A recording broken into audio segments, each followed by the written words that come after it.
চোর আমি অনেক রকম দেখেছি অনু, কিন্তু কচু চুরি করতে তোকেই প্রথম দেখলাম। রাগে ক্রোধিত দৃষ্টিতে পেছনে তাকিয়ে দেখি অনল ভাই দাঁড়িয়ে আছে, ভ্যাবলার মতো মুচকি হাসি দিয়ে। বিরক্তিতে আর সহ্যের সীমা রইল না আমার। রাগান্বিত স্বরে বললাম, কচু চুরি করছি মানে? দেখেন অনল ভাই, উল্টাপাল্টা কোনো কথা বলবেন না বলে দিচ্ছি। যাহ বাবা, উল্টাপাল্টা কথা বললাম নাকি আমি? তুই দেখ তুই এখন কোথায়। তুই কচুর বাগানে কি করিস বল? নাগিন ডান্স দেই, আপনার কোনো সমস্যা? না না, আমার কেন সমস্যা হবে? তবে তোকে নিয়ে খুব চিন্তা হচ্ছে। অনুর কপালে এবার ভাঁজ পড়ে। এ লোকটা সুযোগ পেলে অনুকে হেনস্থা করতে ছাড়ে না। সে নাকি আবার অনুরের জন্য চিন্তা করছে। তা কি চিন্তা হচ্ছে শুনি? দুহাত বগল দাবা করে জানতে চাইলো অনু। অনল ঠোঁটের হাসিটা চওড়া রেখে বলল, তুই তো এমনিতেই চুলকানি মানুষ, আবার নাকি কচু খেতে নাগিন ডান্স করছিস।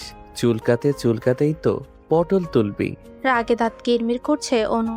রাগের চোটে বলার মতো কোনো কথাও খুঁজে পাচ্ছে না সে। কিন্তু থেমে থাকার মেয়ে তো অনু নয়। শাসিয়ে শাসিয়ে সে বলল, আপনার মুখে স্কচ ট্যাপ লাগিয়ে তারপর আমার সামনে আসবেন বলে দিচ্ছি। এ কি রে, তোর ভালোর জন্যই তো বললাম। অভদ্র লোক, রাখেন আপনার ভালো। অযথা বিরক্ত না করে এখান থেকে চলে যান। দেখ অনু, তুই কিন্তু সবসময় আমার সাথে বাজে ব্যবহার করিস। আপনি লোকটাই যে অমন। কেন রে, তোর কোন বাড়া ভাতে ছাই দিয়েছি আমি? তুই কচু চুরি করছিস কর, আমি মাকে বলবো না। আমি মোটেও কচু চুরি করছি না অনল ভাই। আমি তো অনুকে কথা সম্পূর্ণ করতে না দিয়ে অনল বলে ওঠে, ও আচ্ছা, বুঝেছি, তুই কচুর লতি চুরি করছিলি। আচ্ছা কর, সমস্যা নেই, এটাও আমি মাকে বলবো না। তবে শর্ত একটাই, চিংড়ি মাছ দিয়ে সুন্দর করে লতি রান্না করে এক বাটি আমাদের বাসায়ও দিয়ে যাবি। একটা লেবু কেটে দিস তরকারিতে, তাহলে আর গলা চুলকাবে না। রাগে মনে হয় মাথা ফেটে যাওয়ার জোগাড় অনুর। দাঁতে দাঁত পিষে বলে, হয়েছে বলা শেষ আপনার? একবার বলতে শুরু করলে আপনার আর থামাথামির কোনো নামই নেই। আশ্চর্য লোক আপনি ভাই, কেমনে পারেন আপনি? আমি একবারও বলেছি কচুর লতি চুরি করতে আসছি আমি? ও, কচুর লতিও না, তাহলে কি কচুমুখী? এবার ক্ষেপে অনেকটাই কাছে এগিয়ে যায় অনু। অনলের দিকে একটু ঝুঁকে চিবিয়ে চিবিয়ে বলে, আপনাকে আমি খুন করে ফেলবো আমি। রাগের চোটে কচু তুলে নিয়েছিল অনু। কাচুমাচু ভঙ্গিতে অনল বলল, এই কচুতে আমি মরবো না রে অনু, কিন্তু চুলকাবে খুব, সরা প্লিজ। বলেই অনু সরে যায়। আবারও গাছগাছালির ভেতর খুঁজে বেড়ায় পিলুকে। সকাল থেকে পিলুকে পাচ্ছে না। ছোট বোন তিনু বলল, অনল ভাইয়ের বাড়ির বাগানে নাকি পিলুকে দেখেছিল। অনল সম্পর্কে ওদের প্রতিবেশী হয়, তবে আরো একটা পরিচয় রয়েছে, সে অনুর মায়ের বেস্ট ফ্রেন্ডের ছেলে।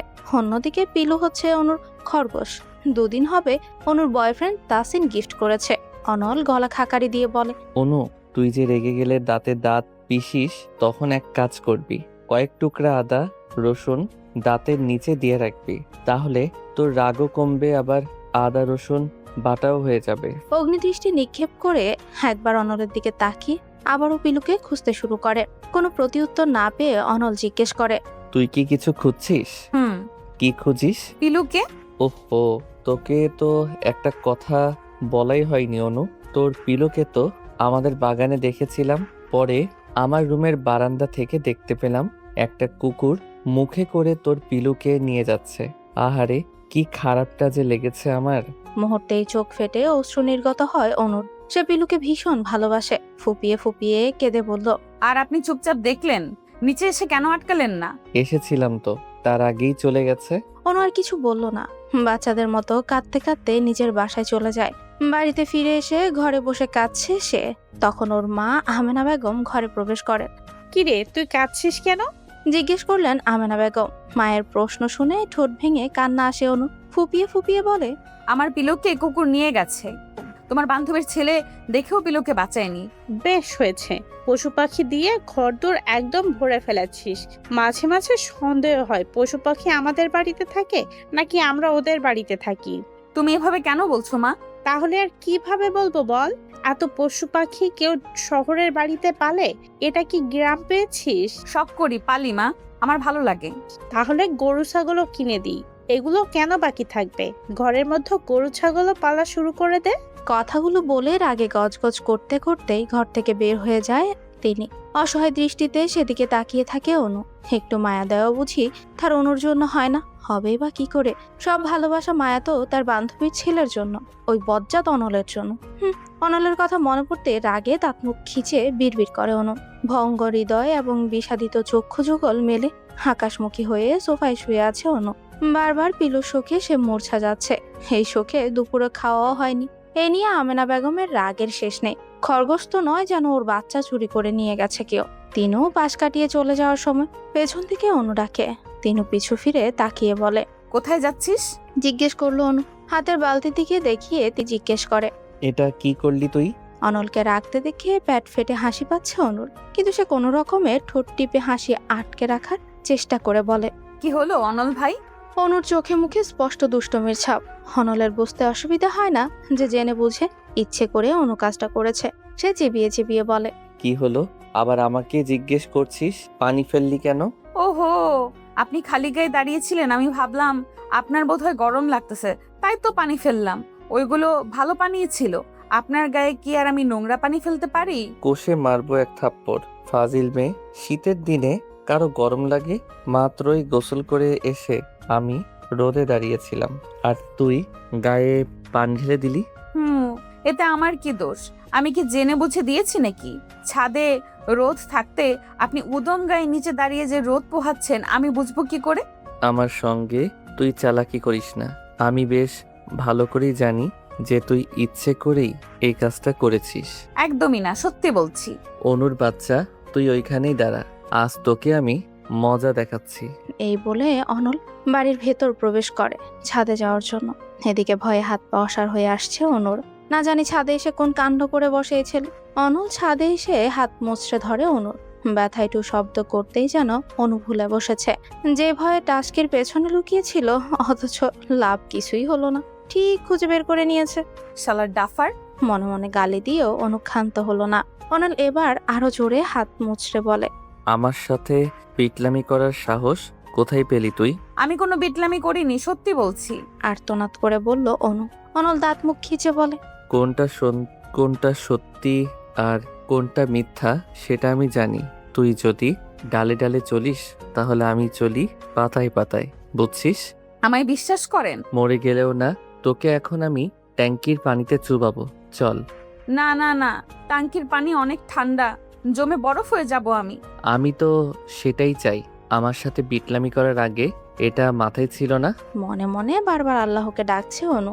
অনলকে সে ভালো করেই চিনে। টাঙ্কির পানিতে চুবানোর সিদ্ধান্ত যেহেতু নিয়েছে, তখন একটা হলেও না কানে চুবানি খাওয়াবেই। অনুর মনের ডাক আল্লাহ শুনেছে। ওই সময় ছাদে এসে উপস্থিত হয় অনিক, অনলের ছোট ভাই।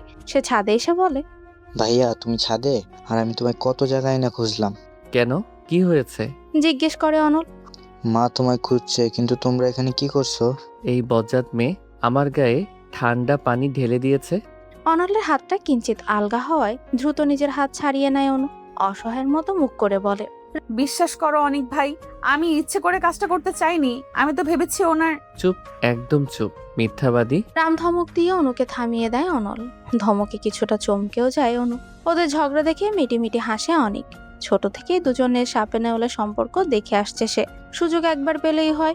কেউ কাউকে জব্দ করতে সেই সুযোগ এক তিল পরিমাণ পর্যন্ত ছাড়বে না। তবে এর একটা বিহিত এখন করতেই হবে, নয়তো দুজনের ঝগড়া চলতে চলতে রাত হয়ে যাবে। তবুও ঝগড়া থামবে না এদের। অনেক পণ্ডিতদের মতো ভাগ ভঙ্গি করে বলে, আচ্ছা আচ্ছা, ঝগড়া অনেক হয়েছে, এখন অনু ঘরে যাও, আর ভাইয়া আমার সঙ্গে বাসায় চলো। কিসের বাসায় যাব? আগে এই পাজি মেয়েটাকে আমি শায়েস্তা করব। অনুর দিকে তাকিয়ে রাগ দেখিয়ে বলল অনল। আপু, গাছে পানি দেওয়া শেষ হয়নি? ছাদের দরজার সামনে এসে বলল তিনু। সঙ্গে অনল এবং অনিক একটু চমকিত হলো যেন। আসলে চমকায়নি, অবাক হওয়ার অভিনয় করছে মাত্র। অনিকে আসার আগেই তিনুকে বলেই এসেছে। ঠোঁটে হাসি ফুটিয়ে বলে, আরে অনিক এবং অনল ভাইয়াও তো দেখি এখানে। উত্তরে অনিকও হেসে বলে, হ্যাঁ, ছাদটা একটু ঘুরতে আসলাম। ভালো আছো? জি, আপনি? আলহামদুলিল্লাহ। আরো কিছু কথা অনিক এবং তিনু চোখে চোখে বলে নেয়। এখান থেকে পালানোর জন্য অনু তাড়া দিয়ে বলে, মা আমায় ডাকছে, তাই না? হ্যাঁ, তাড়াতাড়ি ভেতরে চল। অন্যদিকে তাকিয়ে আছে অনল। অনু তিনুর হাত ধরে হাঁটা ধরে। অনল এবং অনুর দৃষ্টির অগোচরে তিনুকে চোখ মারে অনিক। লজ্জায় রাঙা হয়ে যায় তখন তিনু। বড় দুজনের সম্পর্ক সাপে নেওয়ালে হলেও ছোট দুজনের ভাব গলায় গলায়। তিনু যখন ক্লাস 10-এ পড়ে তখন থেকেই দুজনের সম্পর্ক হয়। এখন তিনু ইন্টার ফার্স্ট ইয়ারে পড়ে, অনল পড়ছে মাস্টার্সে, অনেক অনার্স 2য় বর্ষে পড়ে একই ভার্সিটিতে।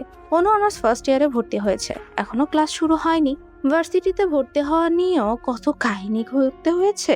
কিছুতে অনলের ভার্সিটিতে ভর্তি হতে চায়নি সে, কিন্তু ওর চাওয়াতেই বা কি, বাবা মায়ের কথাই শেষ কথা। আর তাদের পেছনে কলকাঠি নাড়ছে বজ্জাত অনল। আমেনা বেগম রান্না করছিলেন। পিলুর জন্য মনটা ভালো নেই অনুর, খাওয়ার প্রতি রুচি মরে গেছে। একটু ঝাল ঝাল করে চিংড়ি দিয়ে নুডলস খেতে ইচ্ছে করছে। অনু রান্নাঘরের দিকে এগোয়, মায়ের উদ্দেশ্যে বলে, আম্মা, কি নুডলস খাবো। এই সময়? খুব খেতে ইচ্ছে করছে। আচ্ছা, রান্না শেষ হোক। কলিং বেলের শব্দ শুনে তিনি আবারও বললেন, ময়লাওয়ালা আসছে মনে হয়, যা তো ময়লাগুলো দিয়ে আয়। আমি রান্নাঘরে তোমার ময়লা নিতে আসছি? বেশি কথা না বলে যা বলেছি তাই কর। প্রচন্ড অনীহা নিয়ে ময়লার ঝুড়ি হাতে তুলে নেয় অনু। রাগে গজগজ করতে করতে দরজা খুলে ময়লাগুলো সামনে ধরে বলে, ময়লা নিয়ে বিদায় হন।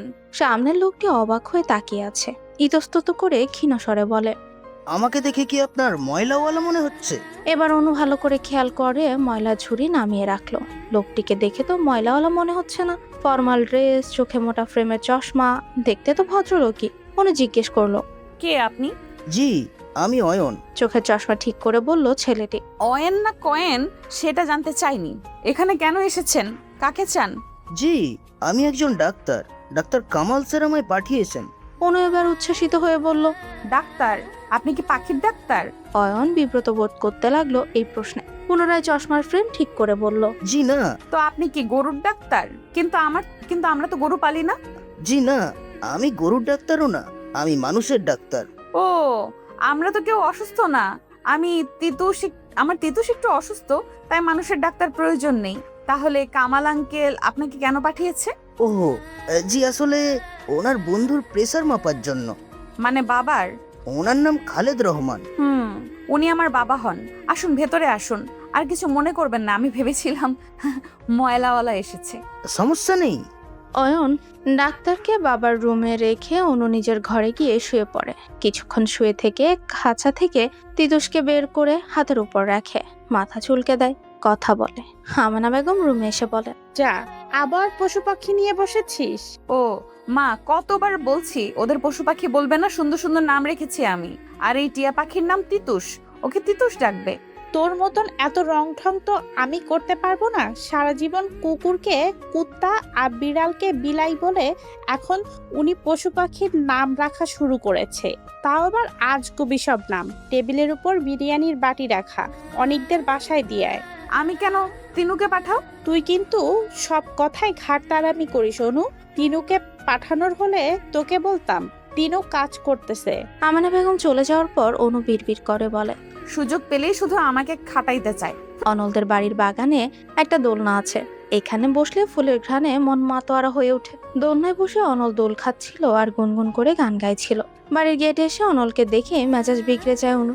আরো সামনে এগিয়ে গিয়ে অনলকে পাশ কাটিয়ে চলে যাবে ভাব, তখনই অনলের ডাক পড়ে, চোরের মতো পালাচ্ছিস কেন? এদিকে আয়। কই পালাচ্ছি? আমি তো ভেতরেই যাচ্ছি। সামনে এসে বলল অনু।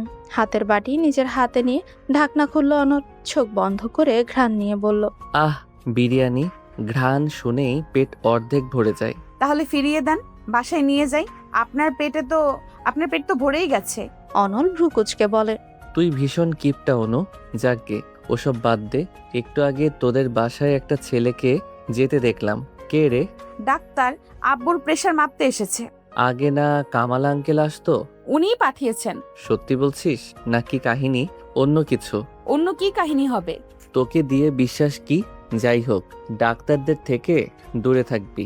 মোট কথা, ছেলেদের থেকে দূরে থাকবি। ঢং যত সব। আপনারা তো মাথা ব্যথা করা লাগবে না। ওই ডাক্তার বিবাহিত, 2টা বাচ্চাও আছে।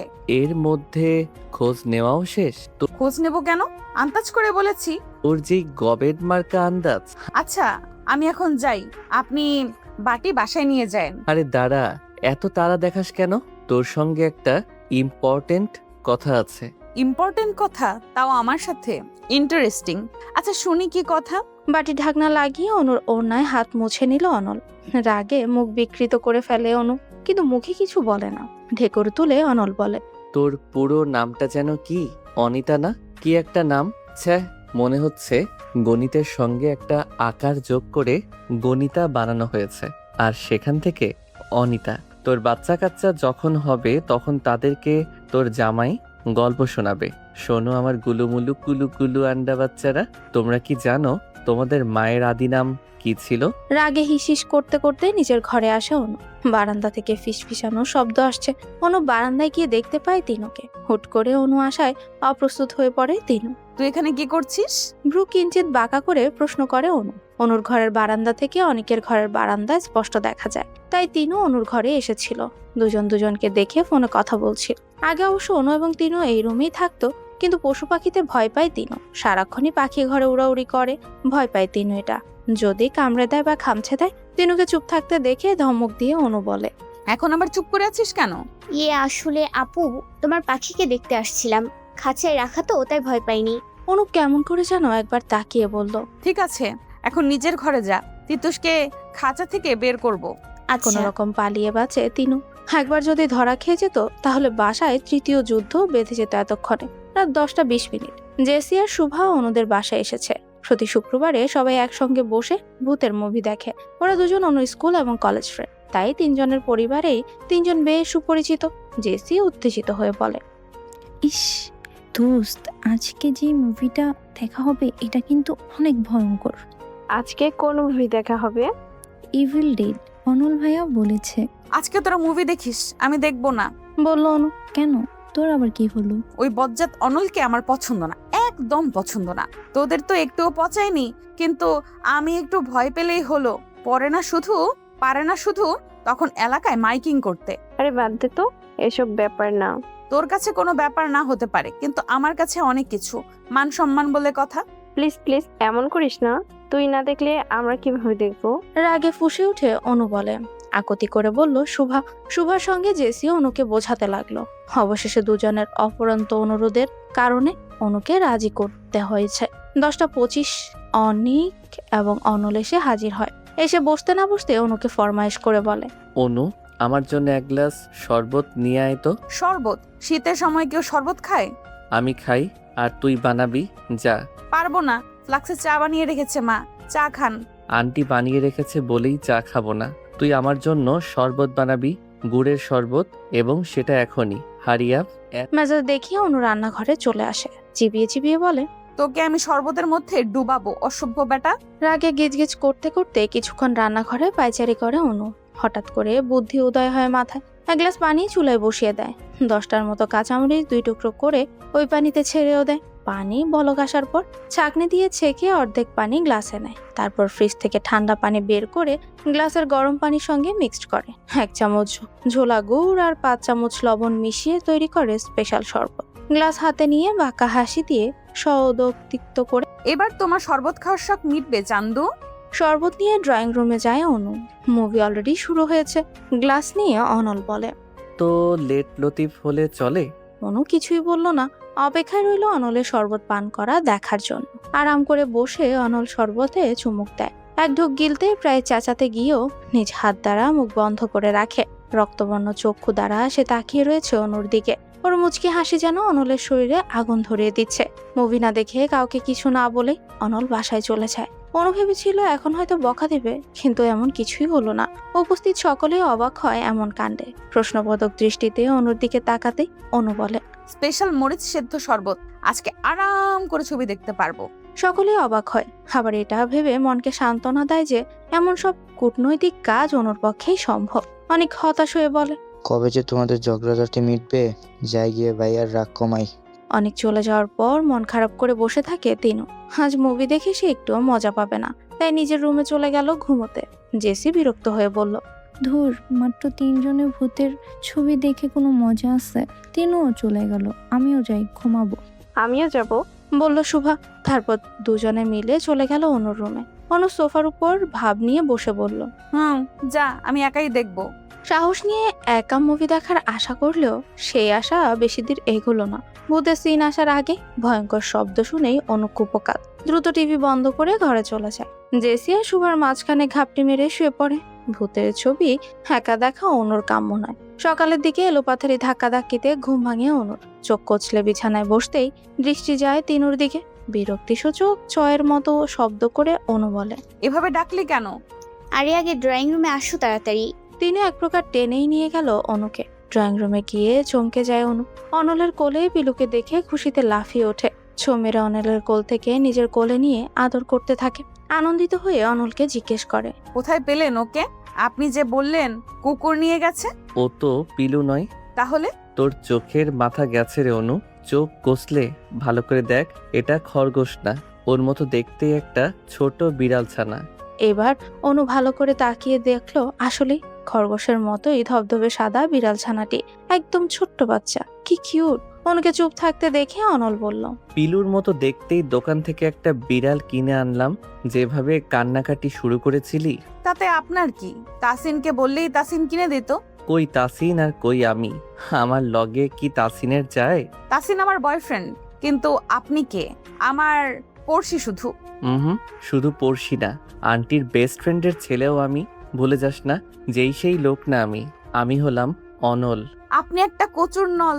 রেসপেক্ট দিয়ে কথা বলো না। তুই জানিস তুই কার সঙ্গে কথা বলছিস? জানি, মহারানী ভিক্টোরিয়ার জামাইয়ের বাড়ির দারোয়ানের বাড়ির কাজের লোকের সাথে। তুই আমায় অপমান করলি অনু, অপমান। যার মন নাই তার আবার কিসের অপমান? একেই উপকারের ঘাড়ে লাথি তুই হলি তার বড় প্রমাণ। যার মান নাই তার আবার কিসের অপমান? বাজে কথা। আচ্ছা বলেন তো আসল কাহিনী কি? কালকে মরিচ শরবত খাওয়ানোর পর আজ বিড়াল গিফট করলেন। আমি তো ভেবেছিলাম নির্ঘাত কোন শাস্তি অপেক্ষা করছে আমার জন্য। অনল মাথা দুলিয়ে হাসতে হাসতে বলে, চোরের মন পুলিশ পুলিশ। তবে তোর ধারণা ভুল নয়, শাস্তি তো তুই পাবি। কাল থেকে তোর ভার্সিটিতে ক্লাস না, আয় শুধু কলেজে। র‍্যাক কাকে বলে টের পাবি। কি করবেন আপনি? সেটা কলেজে আসলেই বুঝবি। এখন তো বলবো না, হাতে বেশি সময় নেই তোর সাথে প্যাচাল পাড়ার। আমি এখন যাই। অনল চলে গেল। ল্যাম্পপোস্টের মতো নির্জীব হয়ে দাঁড়িয়ে আছে অনু।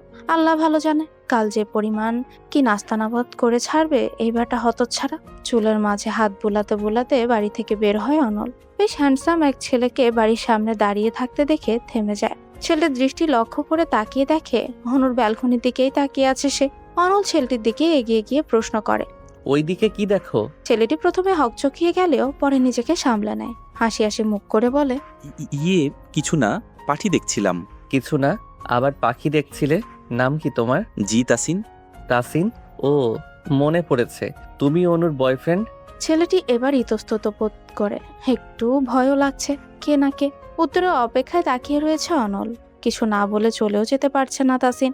অন্যদিকে অনল মনে মনে বলছে, শালা পড়ছিস আজকে মাইন্ডকার চিপাই। তোর প্রেম করার শখ আমি মিটাচ্ছি। ক্যারেক্টারলেস ছেলে কখনো অনুর বয়ফ্রেন্ড হতে পারে না, পারে না, পারে না। ভাই, আপনি অনুর কে হন? প্রশ্ন করলো তাসিন। অনল তখন বলল, আমাকেই পাল্টা প্রশ্ন করা হচ্ছে এখন? আমি যেই হই না কেন, আমি অধিকার তোমার চেয়ে অনেক বেশি। আমি খুব ভালো করেই জানি তুমি অনুর বয়ফ্রেন্ড। তোমাদের সব খোঁজ খবরও আমি নিয়েছি, শুধু সামনাসামনি দেখলামই আজ। অনু ছাড়াও যে তোমার আরো কতগুলো জিএফ আছে সেই খবর কিন্তু আমার আছে। অনুকে গাপ্পি মাছ ভেবে জালে আটকে ফেলবা, আর আমি তা হতে দেব এটা ভুলেও ভেবো না। সো সময় থাকতে আউট হও। আপনার পরিচয়টাই এখনো জানলাম না, আর আপনি হুমকি ধামকি দিচ্ছেন। আমার পরিচয় জানার দরকার নেই। অনুর সাথে ব্রেকআপ করার সময় জাস্ট জিজ্ঞেস করবা অনলকে, তাহলেই তোমার উত্তর পেয়ে যাবে। ওহো, আপনিই তাহলে অনল ভাই। অনু আমাকে আপনার কথা বলেছিল। এ কথা শুনে অনলের অবস্থা এখন আকাশে ওড়ার মতো। একটু ভাবসাব নিয়ে দাঁড়িয়ে বলল, কি বলেছিল? অসভ্য, বেয়াদব, ইতর, কুত্তা, হতচ্ছাড়া অনল নামে একটা ছেলে আছে, সম্পর্কে ভাইই ডাকি, আম্মুর বেস্ট ফ্রেন্ডের ছেলে, এরকম কথাই বলেছিল। আসলে আপনার কথা যতবার বলেছে ততবার গালিগুলো ব্যবহার করেছে, তাই আমারও মুখস্থ হয়ে গেছে। আপনি কিছু মনে করবেন না। সব ভাবসাব ধুলোর সঙ্গে একদম ধুলিস্বাদ হয়ে গেছে। শেষমেশ অনু এইগুলো বলেছে, তাও কিনা ওর সো কল্ড ক্যারেক্টারলেস বয়ফ্রেন্ডের কাছে। না, এই অপমান কিছুতেই সহ্য করা যায় না, একদম না। ওই অনুকে তো একটা উচিত শিক্ষা দিতেই হবে। তার আগে এই ব্যাটাকে এখান থেকে দূর করতে হবে। অনল পকেট থেকে ফোন বের করে আনামুলকে কল দেয়। বলে, দোস্ত, রাজীব আর চেলাপেলা পোলাপাইন যতগুলা আছে সবগুলারে নিয়ে বাড়ির সামনে আয়তো, অনুর বয়ফ্রেন্ডের পাইছি। ওপাশ থেকে কি বললো তা শুনতে না পেলেও তাসিনের হার্টবিট কাঁপাকাঁপি শুরু হয়ে গেছে। সে কোনো রকমে বলে, ভাই, বেয়াদবি মাফ করবেন, আমি চলে যাচ্ছি। এই বলে তাসিন দ্রুত হাঁটা ধরে। অনল বাঁকা হাসে এই কাণ্ডে। অনুর ঘরের ব্যালকনি থেকে তাকিয়ে দেখে তিতুসকে খাঁচায় রেখেছে। দেখে মনে হচ্ছে অনলের দিকেই পাখিটা তাকিয়ে আছে। পাখির উদ্দেশ্যে অনল বলল, ওই পাখি, তোর নাম যেন কি? টুসটুস না?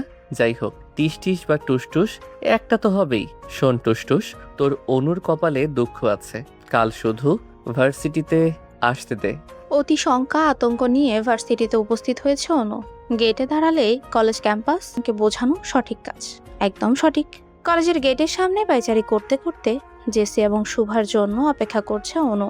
চাইলে আগে সে ক্লাসে চলে যেতে পারে, কিন্তু সে খুব ভালো করেই জানে অনলের চোখে ফাঁকি দিয়ে ক্লাসে যাওয়া অত সহজ অনুর জন্য হবে না। বরং অনেক বাধা বিপত্তি পেরিয়ে তবে সে ক্লাসে যেতে পারবে। সাহস অনুর অনেকই আছে, কিন্তু সে দেখাতে চাচ্ছে না। শুধু জেসি আর শুভা আসলেই মনের সাহস একটু জোর পায়, এই আর কি। অনু কি ভয় পায় নাকি? নেহি, কাভি নেহি। নিজের মনে সংলাপ বুনেই যাচ্ছে অনু, অথচ এখনো গাধি দুটা আসছেই না। বিরক্ত হয়ে কলই করে। তখন দেখতে পায় ওদের রিক্সা সামনে এসে থেমেছে। জেসি কল রিসিভ করেই ফেলেছিল। রিক্সা নজরে আসার পর কল কেটে দিয়ে অনু বলে, আমায় দেখেও কল রিসিভ করলি কেন? টাকা কি তোর জামাই রিচার্জ করে দেয়? ভাড়া মিটিয়ে দুজন এগিয়ে আসে। জেসি ওকে জড়িয়ে ধরে বলে, ম্যামের মেজাজ আজ চটে আছে কেন? ছাড় আমারে, আদিক খেতে দেখাবি না একদম। কতক্ষণ ধরে ওয়েট করতেছি। আমার কি দোষ? সুবারই তো রেডি হওয়া হয় না, ওর বাসায় গিয়ে 1 ঘন্টা ধরে বসে থাকা লাগছে। শুভা এ কথায় ফুঁসে উঠে বলে, একদম মিথ্যা বলবি না ছেমরি, তুই নিজেই লেট করে আসছিস। আমার রেডি হইতে 10 মিনিটও লাগে নাই। অনু চিৎকার করে বলে, হইছে, থাম দুইটা। তোরা দুইটা যে কি পরিমাণ ঢিলা কোম্পানি সেটা আমি ভালো করেই জানি। ভালো সাজা লাগবে না কারো। এখন আর ঝগড়া না করে ভেতরে চল, এমনি জান প্রাণ যায় যায়। ধমক খেয়ে দুজনে মেয়েকে অভিমান করে চুপসা যায়। শেষের কথাটি শুনে শুভা জিজ্ঞেস করে, যাবে কেন? এত কিছু জানা লাগবে না, চল। 3 বান্ধবী মিলে ভেতরে যায়। আল্লাহ আল্লাহ জপছে অনু। ক্যাম্পাসের কোথাও অনলকে চোখে পড়লো না। যাক বাবা, বাঁচা গেল। কলেজ ভবনে যাওয়ার প্রথম সিঁড়িতে পা রাখতে পেছন থেকে ডাক আসে, এই নিউ কামার, এদিকে আসো। তিনজনই পিছে ফিরে তাকায়। বিড়বিড় করে শুভা বলে, বেদ্যপ, তুই চামার। ওরা এগিয়ে যেতেই সামনে ছেলেগুলো জিজ্ঞেস করে, ফার্স্ট ইয়ার না? মাথা ছাকালো তিনজনে। গুড। ক্লাসে যাওয়ার আগে একটা কাজ করতে হবে। কি কাজ? বলছি, তার আগে তোমাদের নামগুলো বলো তো। ওর নাম শুভা, ওর নাম অনু, আর আমার নাম জেসি। তুমি আর শুভা এক সাইডে এসে দাঁড়াও। তিনজনকেই অবাক করে তিনজনের দিকে তাকায়। বুঝতেই পারছে না এরা ঠিক কি করতে চাচ্ছে। দাঁড়িয়ে আছো কেন? যা বললাম চুপচাপ তাই করো। পুনরায় বলল ছেলেটি। জেসি এবং শুভা এক সাইডে এসে দাঁড়ালো। ছেলেটি এবার আরাম করে গাছের সাথে হেলান দিয়ে দাঁড়িয়ে বলল, অনু, এবার একটা গান শোনাও তুমি। বাজ পড়ার মতো শব্দ হলো মনে হয় অনুর কানে। এক্ষুনি বাংলা সিনেমার মতো চারিদিকে বজ্রপাত হবে, ধিমতানা শব্দ হবে। না, এ হতে পারে না। এত নিষ্ঠুরতম কাজ কেউ করতে পারে না। কিন্তু হায়, এমন কিছুই হলো না। ধুর, ফিলিংসের দফারফা। অনুর চোখে মুখে বিস্ময় দেখে উপস্থিত ছেলেগুলো মুচকে মুচকে হাসছে। ভাবনার গহীন অতল থেকে বেরিয়ে এসে অনু প্রশ্ন করে, গান গাইবো কেন? তাছাড়া আমি গান গাইতে পারি না। গাইতে না পারলেও কিছু করার নেই, গাইতেই হবে। এটা তোমার জাগ। এত নতুন স্টুডেন্টদের মধ্যে আমাকেই কেন র‍্যাক দেওয়া হলো? কারণ তোমাকে আমাদের পছন্দ হয়েছে। লক্ষ্যে একটা মেয়ে তুমি। এখন সময় নষ্ট না করে গান শুরু করো। একটু পরেই তোমাদের ক্লাস শুরু হবে। প্রথম দিনই দেরি করা ঠিক হবে না, তাইলেই স্যার নিকনেম দিয়ে দিবে লেট লতিফ। ক্লাস টিচার কিন্তু ভারী সাংঘাতিক। হাত ঘড়িতে সময় দেখে কথাগুলো গড়গড় করে বলল পাশের ছেলেটি। কিন্তু অনু তো দমে যাওয়ার পাত্রী নয়। অনল জার্ক দিলে ভিন্ন বিষয় ছিল। ওই ছেলে ঘাটতার, কথা না শোনা উপায় থাকতো না। কিন্তু এদেরকে ভয় দেখানো যাবে। অনলের কথা বললে ভয় পাবে নিশ্চয়ই, কারণ এই ভার্সিটিতে নাকি অনলের অনেক নাম ডাক আছে। সে শুনেছে। গলাটা পরিষ্কার করে ভাব নিয়ে অনু বলল, আপনারা কোন ইয়ারে পড়েন? Honours final year. অনলকে চেনেন নিশ্চয়ই? চিনি, সিনিয়র ভাইয়া। গুড। জানেন সে আমার কে হয়? এবার ভাবটা বেড়ে গেল অনুর। উত্তরে ছেলেটি জিজ্ঞেস করলো, কে হয়? আমার মায়ের বেস্ট ফ্রেন্ডের ছেলে। অনল ভাইয়া, তোমার নানুর মেয়ের বেস্ট ফ্রেন্ডের ছোট ছেলের বড় ভাই। হোক, তাতে কিছু যায় আসে না। যা বললাম তাই করো। কচুটায় প্যাচে কি সম্পর্কের কথা বললো রে বাল?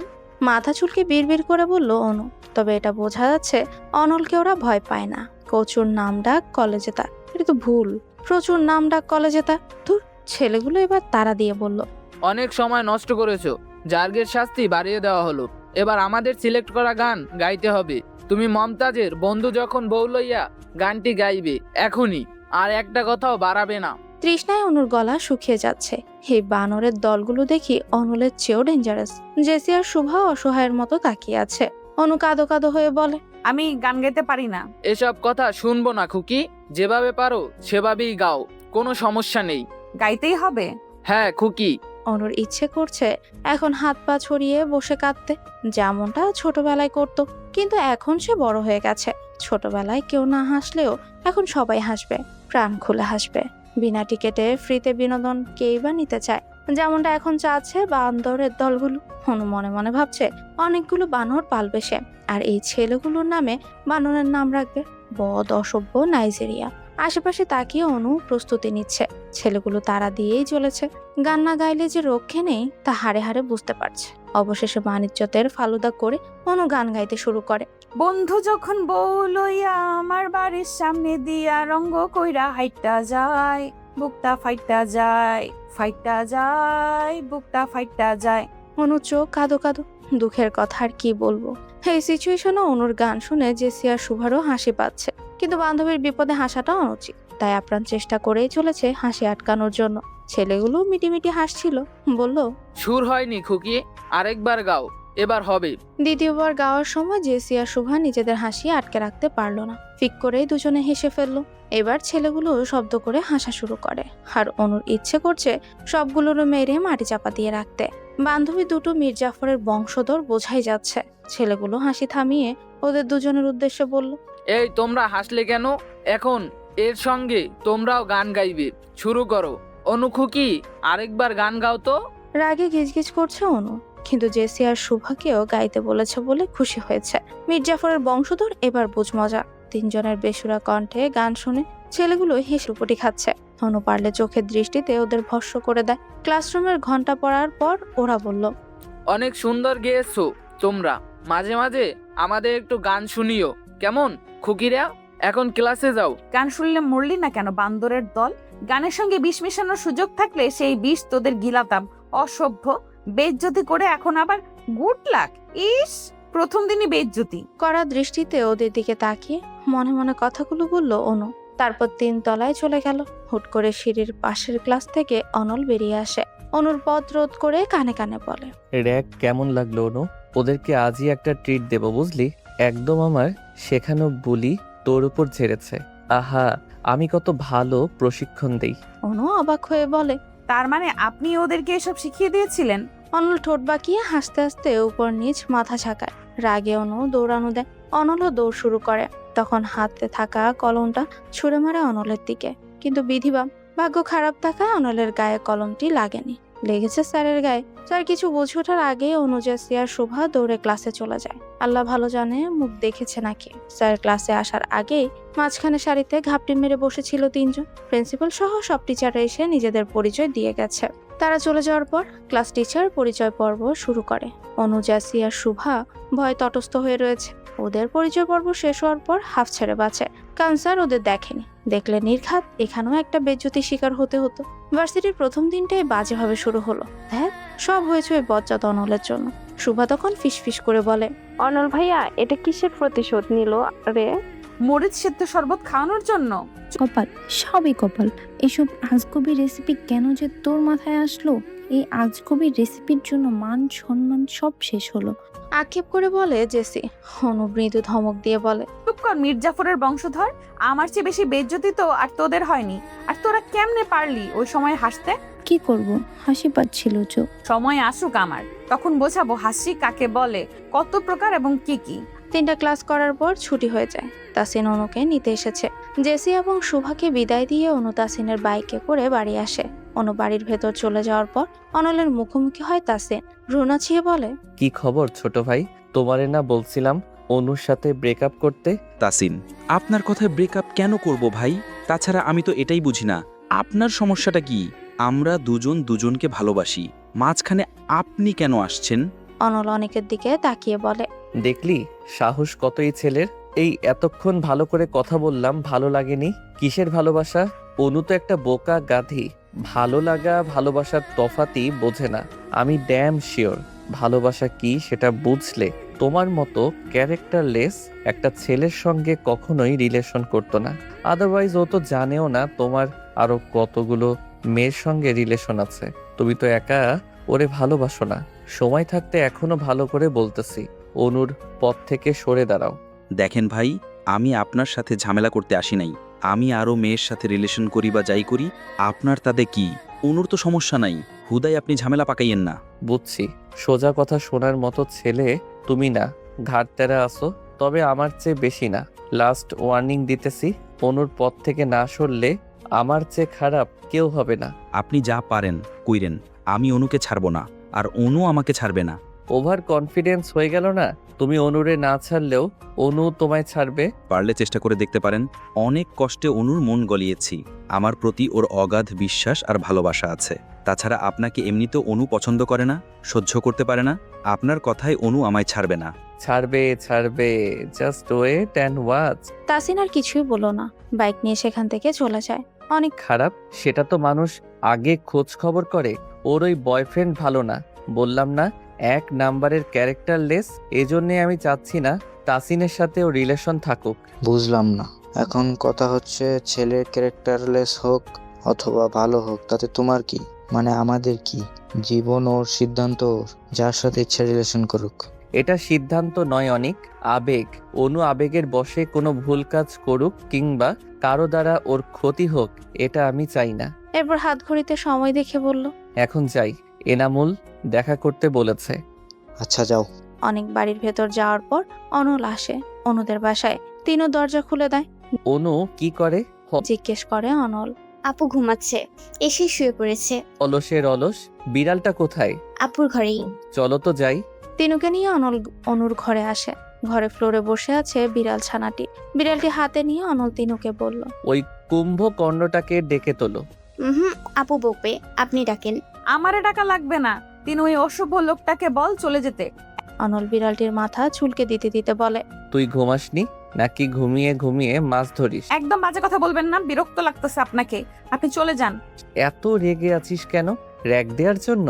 কথাই বলবেন না আপনি, যান বলছি। শোয়া থেকে উঠে বসলো অনু, যেন হাতের থাবাতেই অনলকে ঘায়েল করে ফেলবে। উফ, কি রাগ বাবা। আমার কি দোষ? আমি তো আর তোকে শাস্তি দেইনি। আপনি দেননি, কিন্তু আপনার কথা মতোই তো ওরা কাজ করেছে, তাই না? তা করেছে। আচ্ছা, কাল যে তোর টুসটুস পাখিকে সব বললাম, তোকে সাবধান করিনি? ওর নাম টুসটুস না, তিতুস। রাগ দেখিয়ে বলল অনু। ওই একই হলো, তোর মতোই অদ্ভুত নাম তোর পশু পাখির। মনে থাক না? আপনাকে মনে রাখতে বলেছে কে? এক্ষুনি আপনি আমার ঘর থেকে বের হয়ে যাবেন। বের হব না। কি করবি? অনু বিছানা ছেড়ে তেড়ে আসা অনলের দিকে। অবস্থা ব্যাগতিক দেখে অনল দৌড় দেয়, নয়তো হাতে সবগুলো নখ হাতে দাবিয়ে দিবে। পেছনে দৌড়াতে গিয়ে অনু ধাক্কা খেলো বাবার সঙ্গে। অস্পষ্ট স্বরে তিনু বলল, সর্বনাশ। খালেদ রহমান ভীষণ রাগী মানুষ, নিশ্চুপ এবং গম্ভীর স্বভাবের। সামনেই মাথা নত করে দাঁড়িয়ে আছে অনু। তিনি তিরিক্ষি মেজাজে বলেন, সব সময় তো দৌড়াদৌড়ি কিসের? শান্তভাবে হাঁটা যায় না? সরি আব্বু। মাথা নত করেই বলল অনু। তিনি বললেন না, চেঁচিয়ে আমেনা বেগমকে ডাকলেন। হন্ততন্ত হয়ে আমেনা বেগম রান্নাঘর থেকে বেরিয়ে আসেন। খালেদ রহমান বললেন, মেয়েদের শিক্ষা দীক্ষা কিছু দাওনি না? মেয়েরা মায়ের থেকে শিখবে না তো কার থেকে শিখবে? কি হয়েছে? নিচু স্বরে জিজ্ঞেস করলেন আমেনা বেগম। কি হয়েছে সেটা তোমার মেয়েকে জিজ্ঞেস করো। এমন দুরন্তপনা স্বভাব বাদ দিতে বলো। নম্রতা, ভদ্রতা কিছু শেখাও। তিনি অনলের দিকে একবার বিভৎস দৃষ্টিতে তাকিয়ে চলে গেলেন বাইরে। এতক্ষণ একপাশে অনলও চুপ করে দাঁড়িয়েছিল। তিনি চলে যাওয়ার পর আমেনা বেগম জিজ্ঞেস করেন, কি করছিলি তোরা দুটোয়? অনল নিরপরাধের মতো বলল, আমার কোনো দোষ নেই আন্টি, তোমার মেয়ে তো আমায় দৌড়ানি দিয়েছে। এসব সত্যি অনু? হ্যাঁ সত্যি। কেন দৌড়ানি দিয়েছি সেই কারণটাও তার থেকে শুনে নিও। জিজ্ঞেস করলো না। জিজ্ঞেস করলেন মা। অনু দাঁত কটমট করে বলল। এরপর গটগট করে সে চলে যায় নিজের রুমে। দুজনের ঝগড়াঝাটি সম্পর্কে তিনি বেশ ভালো করে অবগত, তাই আর ঘাটালেন না এই বিষয়ে। অনু ভীষণ রেগে আছে বলে আর রাগালো না অনল। এই রাগ যে আবার কোনভাবে প্রকাশ করবে কে জানে। 5 বার ফোন দিয়েছিল তাসিন, ফোন সাইলেন্ট থাকায় শুনতে পায়নি অনু। বিছানায় গায়ে এলিয়ে দিয়ে ফোনটা হাতে নিতে দৃষ্টিতে পড়ে। কল ব্যাক করে সে, কিন্তু তাসিন কেটে দিয়ে ব্যাক করে। মনক্ষুণ্ণ হয়ে অনলের করা থ্রেটের কথা অনুকে জানায়। অগ্নিশিখা দাও দাও করে জ্বলছে অনুর 2 চোখে। তৎক্ষণাৎ ফোন রেখে অনু অনলকে খুঁজতে যায়। আজকে তো ওর খবরই আছে। চায়ের দোকানে বসে পা দুলিয়ে দুলিয়ে চা পান করছিল অনল এবং ওর বন্ধুরা। দূর থেকে অনুকে আসতে দেখে রাজীব বলল, দোস্ত, অনু আসতেছে, দেখে তো মনে হচ্ছে রেগে ফায়ার হয়ে আছে। রাজীবের কথায় ঘাড় ফাঁকা করে পেছনে তাকায় অনল। ততক্ষণে অনু অনেকটাই কাছে চলে এসেছে। পায়ের গতি বাড়িয়ে অনলের সামনে এসে দাঁড়ায়। অনল এবার ঘুরে অনুর মুখোমুখি বসে চায়ের কাপে চুমুক দেয়। কোমরে হাত রেখে বড় বড় করে শ্বাস নিচ্ছে অনু। কাপের চাটুকু শেষ করে অনল অনুর উদ্দেশ্যে বলে, সাপের মতো হিসিস করছিস কেন অনু? তুই কি সাপের দেবী? এমনিতে অনলের উপর তার রাগের সীমা নেই, তার উপর এখন উল্টাপাল্টা কথা বলছে। রাগের মাত্রা দ্বিগুণ থেকে 4 গুণ হয়ে যায়। অনু কটমট করে তাকিয়ে থাকে অনলের দিকে, নাক ফুলিয়ে দাঁতে দাঁত পিষে বলে, আপনি তাসিনকে কি বলেছেন? তাসিনকে? ও, মনে পড়েছে। তোর সো কল বয়ফ্রেন্ডের কথা বলছিস? কি বলবো ওই বলদটাকে, কিছুই বলিনি। ঠোঁট উল্টে ভ্রু নাচিয়ে বলল অনল। অনু নিজের ঠোঁট কামড়ে রাগ কন্ট্রোল করার চেষ্টা করছে। চায়ের দোকানদার আর অনলের বন্ধুরা অনুর দিকে তাকিয়ে আছে। এখানে বেশি কিছু বলা মানে সিন ক্রিয়েট করা। এলাকা সবাই জানে অনু শান্তশিষ্ট লক্ষ্মী মেয়ে। এই খেতাবগুলো বজ্জাত অনলের জন্য নষ্ট করতে চাচ্ছে না। তাছাড়া ওকে বলেও লাভ নেই, খাড়ার উপর অস্বীকার করে বসে থাকে। যা বলার আন্টিকে বলতে হবে।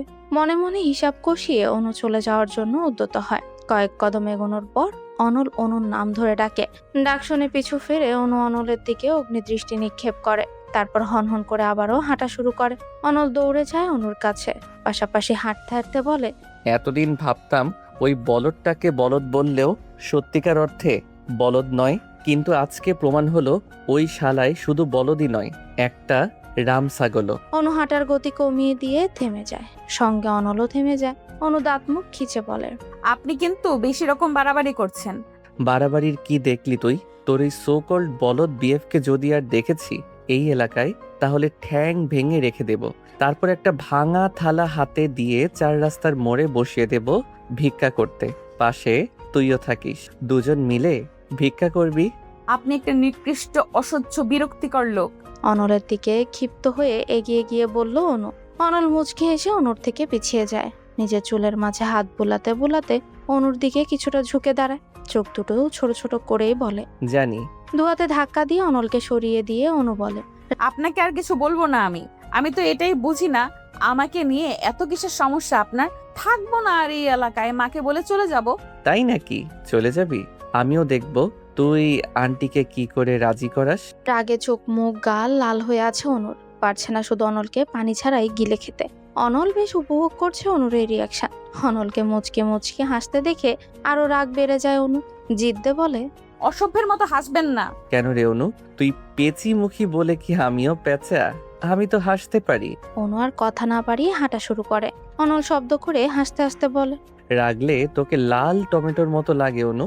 অনু দাঁড়িয়ে যায়। অনলের দিকে ঘুরে দাঁড়িয়ে শান্ত কণ্ঠে জিজ্ঞেস করে, আপনি কি আমায় ভালোবাসেন অনল ভাই?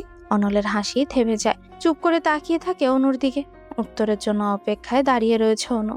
শান্ত শীতল বাতাস দুজনকে ছুঁয়ে দিচ্ছে। হঠাৎই অনল ফিক করে হেসে বলে, তোকে ভালোবাসতে যাব আমি? তোর চাইতে তো রাস্তার কোনো পাগলিকে ভালোবাসাও উত্তম। এবার মনে হচ্ছে রাগে কান দিয়ে ধোয়া বেরোচ্ছে অনুর। চারপাশে অনলকে মারার জন্য কিছু খুঁজছে।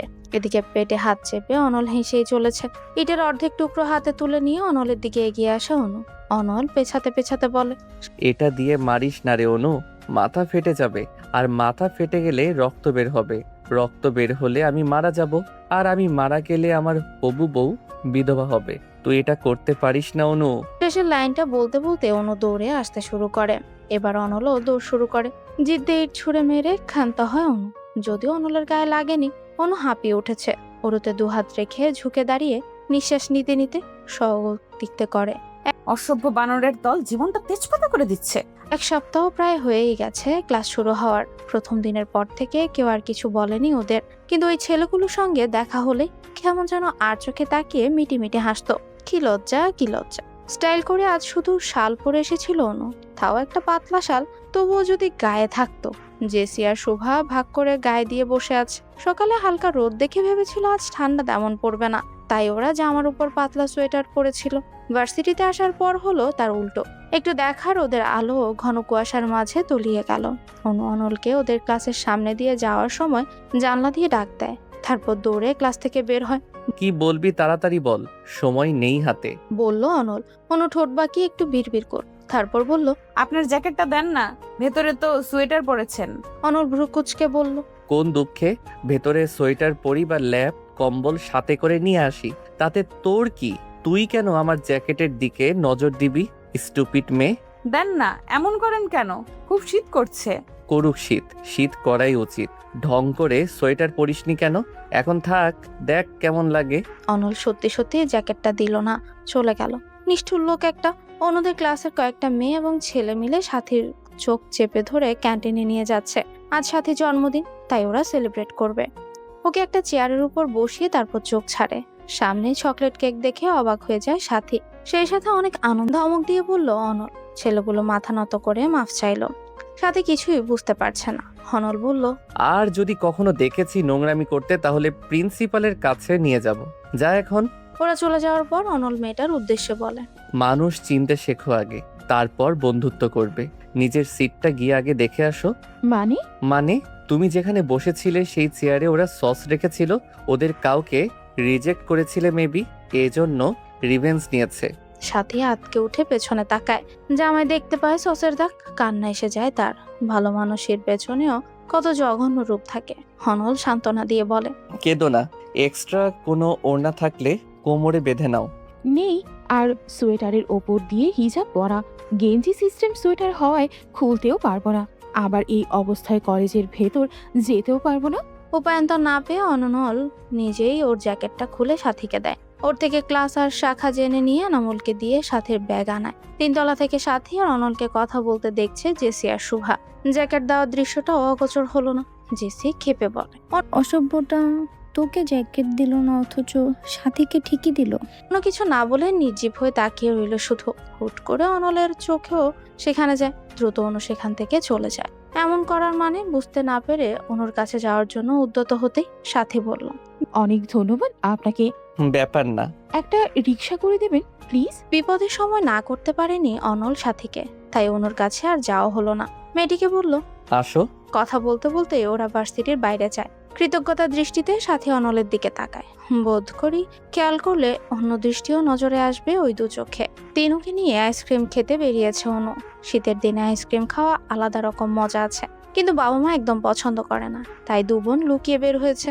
দোকানে যাওয়ার পর দেখা হয় এক পরিচিত ভিক্ষুকের সঙ্গে। অনু তাকে চেনে, বৃদ্ধা মহিলা। এই বয়সে কই আরামায়েশ করে খাবে তা না, ভিক্ষা করতে হচ্ছে। ছেলেরা তাদের বউ নিয়ে আলাদা থাকে।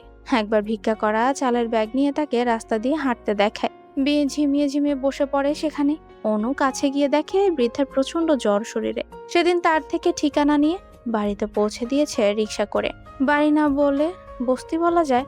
বাড়ি যাওয়ার আগে ডাক্তার দেখিয়ে ওষুধ আর কিছু খাবার কিনে দিয়েছিল। আবেগে বৃদ্ধা চোখের পানি ঝরঝর করে ছেড়ে দেন। সেই থেকে বৃদ্ধা প্রায় এলাকায় আসতো। দাদু, এগুলো কি করছেন? তিনি পিছু ফিরে অনুকে দেখে খুশি হয়।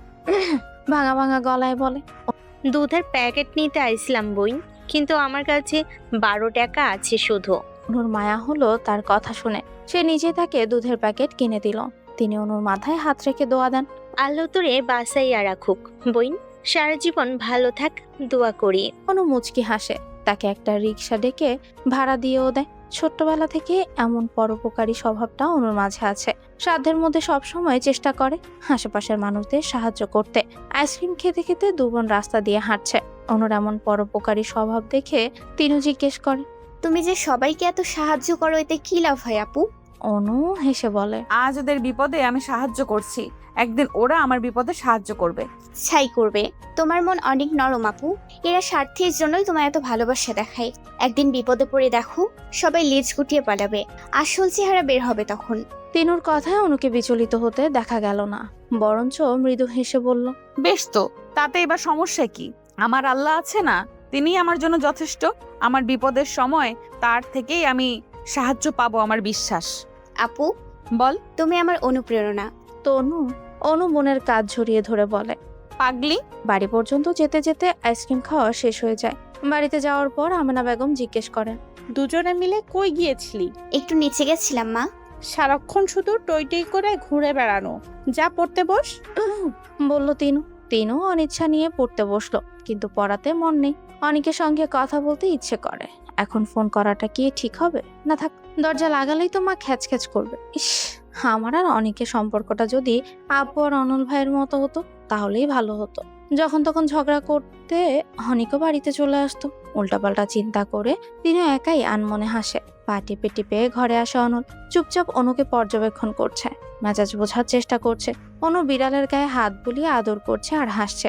অনলের আগমন টের পায়নি দেখে তো মনে হচ্ছে মেজাজ ভালোই। খ্যাক করে গলা পরিষ্কার করে অনল। অনু মাথা তুলে পেছনে তাকায়। অনলকে দেখেই হাসি উধাও হয়ে কপাল কুঁচকে ফেলে। অনলকে সম্পূর্ণ ইগনোর করে বিড়ালের দিকে মনোযোগ দেয়। কি করছিস সোনু?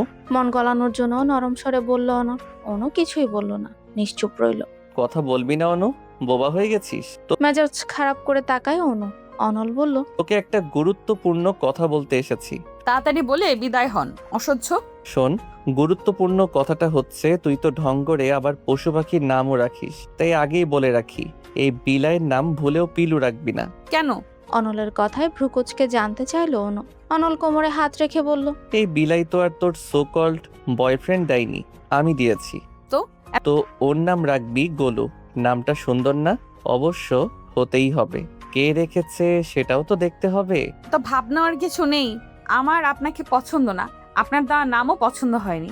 তাইলে আমার বিলাই আমারে দে। হাত বাড়িয়ে দিয়ে বলল অনল। অনু ঝড়ের গতিতে বিড়াল ছানাটি সরিয়ে নিয়ে বলল, হ্যাঁ তার হচ্ছে না, এই বিড়াল এখন আমার। তুই বড্ড চালাক রে অনু। বিড়াল ছানাটি দ্রুত সরাতে গিয়ে বিড়ালের নখের আঁচড় লাগে অনুর হাতে। অনু ব্যথায় কুকিয়ে ওঠে। অনল দ্রুত বিড়ালটি কোলে নিয়ে বলে, আহারে, দেখি দেখি কোথায় লাগলো। হাত ঝাঁকাতে ঝাঁকাতে অনু বলে, এখানে। অনল ধমক দিয়ে বলে, তোকে জিজ্ঞেস করেছি নাকি? আমি তো বিলাইকে জিজ্ঞেস করেছি। আমি কি করে জানবো আপনি মানুষ রেখে প্রাণীকে জিজ্ঞেস করবেন? ইস, কি আমার মহারানী আসছে গো। অনুর মুখের দিকে একটু ঝুঁকে গিয়ে বলে, তুই কি ভেবেছিস তুই ব্যথা পেলে আমার টেনশন হবে? ভুল, আমার আনন্দ লাগে, খুশি হই আমি। তারপর অনুর কপালে টোকা দিয়ে ঘর থেকে চলে আসে অনল। অনু কটমট করে তাকিয়ে থাকে ওর যাওয়ার পথে। বিড়বিড় করে বলে, বজ্জাতের বজ্জাত অনল্যা। অনল চলে গিয়েও আবার ফিরে আসে। দরজার সাথে হেলান দিয়ে দাঁড়িয়ে ডাকে, অনু, আপনি এখনো যাননি? তোর কি মনে হয় তাসিন তোকে সত্যিই ভালোবাসে? অবশ্যই। বেশ, ওকে বিয়ের কথা বলতে বলছিলাম, বলেছিলি? হ্যাঁ, ও বলেছে চাকরি পেলে বাসায় বিয়ের প্রস্তাব পাঠাবে। আচ্ছা চল আমার সাথে। কোথায়? চল তো আগে। অনলের সাথে ঝামেলা করার ইচ্ছে নেই। সে একটা রেস্টুরেন্টে নিয়ে এসেছে, খাইয়ে মন গলানোর চেষ্টা, তা হচ্ছে না। এখানে নিয়ে আসলেন কেন? জিজ্ঞেস করলো অনু। আয় চল। অনল এবার অনুকে দোতলায় নিয়ে গেল। সামনে হাতে তর্জনী দ্বারা একটা টেবিল দেখিয়ে দিল। হাতে ইশারা অনুযায়ী অনু সেখানে তাকায়। তাসিন একটা মেয়ের হাত ধরে বসে আছে, হাসাহাসি করছে। অনুর মুখটা হা হয়ে যায়, রাগে মাথা ফেটে যাচ্ছে। অনলের দিকে তাকাতেই সে বলে, এই হলো তোর সো কল্ড বয়ফ্রেন্ড। ও তোকে বিয়ে করবে মনে হয়?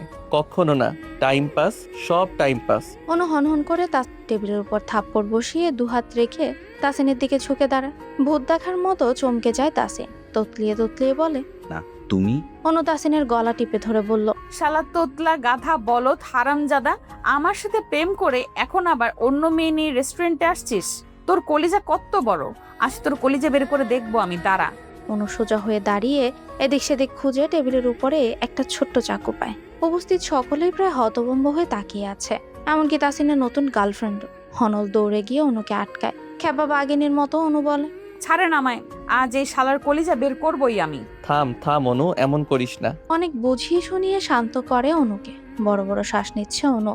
অনু ঠাটি এক থাপ্পড় বসায় তাসিনের গালে। কাঁটা চামচ হাতে তুলে নিয়ে একদম তাসিনের মুখের সামনে ধরে বল, দেখেছিস হাতে কি? নেক্সট টাইম আর যদি আমার সামনে আসিস তাহলে কাঁটা চামচ দিয়ে তোর চোখ আমি উপড়ে ফেলবো। আজ থেকে তোর সাথে আমার ব্রেকআপ। কাঁটা চামচ রেখে একটা টিস্যু নিয়ে বেরিয়ে আসে অনু। তাসিন গালে হাত দিয়ে বসে আছে, থাপ্পড়টা খুব লেগেছে। অনল ওর নতুন গার্লফ্রেন্ডকে বলে, আপু, আপনি কিছু বলবেন না? লুচ্চা শেষরা, কতগুলো মেয়ের লগের রিলেশন করস তুই? ভাগ্যের শুরুতে সব জানতে পারছিলাম। বিয়াদব, আমারও তোর সাথে ব্রেকআপ। মেয়েটা চলে যাওয়ার পর অনল সেখানে বসে।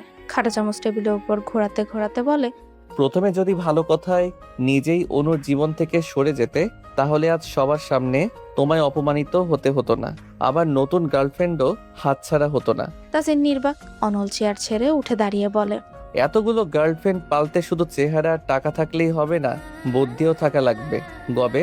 অনল রেস্টুরেন্টের বাইরে এসে দেখে অনু কাঁদছে আর একটু পরপর টিস্যু দিয়ে নাক মুছছে। এই জন্যই তাহলে টিস্যুটা নিয়ে এসেছিল। অনলকে দেখে অনুর ঠোঁট বাঁকিয়ে কেঁদে বলে, ওই বজ্জাতটা। এটুকু বলে আবার নাক মুছে নিল। তারপর বলা শুরু করলো। কেমনে পারলো? অনুর মাথায় হাত বুলিয়ে দিয়ে অনল বলে। আহারে থাক, কাঁদিস না অনু, চল আজ তোকে ঘুরতে নিয়ে যাব। অনু রাজি হলো। এখন তার মন ফ্রেশ করা দরকার। সারা বিকেলে ঘুরে ফিরে সন্ধ্যার দিকে বাড়ি পৌঁছে দেয়। বাড়ির ভেতর যাওয়ার আগে ঘুরে দাঁড়িয়ে অনু বলে, তাসিনের আসল চেহারা ধরিয়ে দেওয়ার জন্য থ্যাঙ্কস। আর সারা বিকেল আপনার সাথে ঘুরেছি বলে ভাববেন না আপনার উপর আমার কোনো রাগ নেই। রাগ আছে, অনেক রাগ আছে। কেন? আমি আবার কি করলাম? নাটক করবেন না, আপনি অনেক স্বার্থপর একটা লোক। সকালে যে আমি জ্যাকেট চাইলাম তখন তো আমায় দিলেন না, অথচ সাথীকে ঠিকই দিলেন। সিচুয়েশনটা অন্যরকম ছিল অনু, তুই আমায় ভুল বুঝছিস। আমি কোনো ভুল বুঝছি না, আমি স্পষ্ট দেখেছি সাথে কেমন করে যেন আপনাকে দিকে তাকাচ্ছিল। বিশ্বাস না হলে জেসি আর শুভকেও জিজ্ঞাসা করে দেখতে পারেন। অনল হ্যাচকা টানে অনুকে কাছে এনে দেয়ালের সাথে ঠেস দিয়ে দাঁড় করে। অনলের হাত দেয়ালে, অনু ওর দু হাতের মাঝে বন্ধি। বেশ অবাক এবং ভয় পাওয়া এমন কাণ্ডে এত কাছে অনল এর আগে কখনো আসেনি। অনলের উত্তপ্ত নিঃশ্বাস অনুর মুখের উপর পড়ছে। ধীরে ধীরে অনুর নিঃশ্বাসও কেমন যেন ভারী হয়ে আসে। মোহনীয় দৃষ্টিতে অনুর চোখে চোখ রেখে অনল জিজ্ঞেস করে, ভালোবাসেন? আলহামদুলিল্লাহ ভালো, তুমি? আমিও আলহামদুলিল্লাহ ভালো। অনুকে তখন দেখা গেল জ্যাসি আর শুভার সাথে এদিকে আসছে। আর চোখে ওদের দিকেও তাকাচ্ছে। অনল বেশ মজা পাচ্ছে। সে ঠোঁটে চওড়া হাসি টেনে বলে, কফি খাবে? হ্যাঁ, খাওয়া যায়। মাথা দুলিয়ে বলল সাথী। ওদের দুজনের কথোপকথন শুনতে না পেলেও দুজনকে ক্যান্টিনের দিকে যেতে দেখা গেল। অনু নাকমুখ কুচকে ফেলে। শুভ বলে, এদের কাহিনীটা কি রে? আমি কি করে বলবো? অনুর কথায় ক্রোধ। শুভা বলল, রাগ করছিস কেন? আমি তোকে জিজ্ঞেস করলাম নাকি? তুই চুপ করে থাক।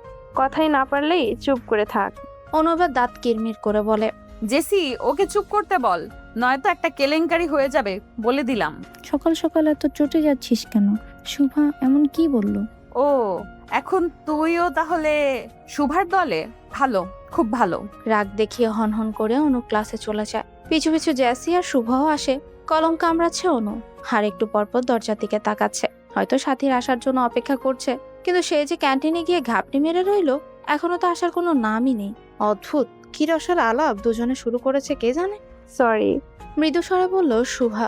অনু না তাকিয়ে বলল, আমিও সরি, শুধু শুধু রাগ দেখিয়েছি। বাহ, দুজনে তো মিল হয়েই গেল। চল ক্যান্টিনে যাই, কিছু খেয়ে আসি। প্রস্তাব করলো জেসি।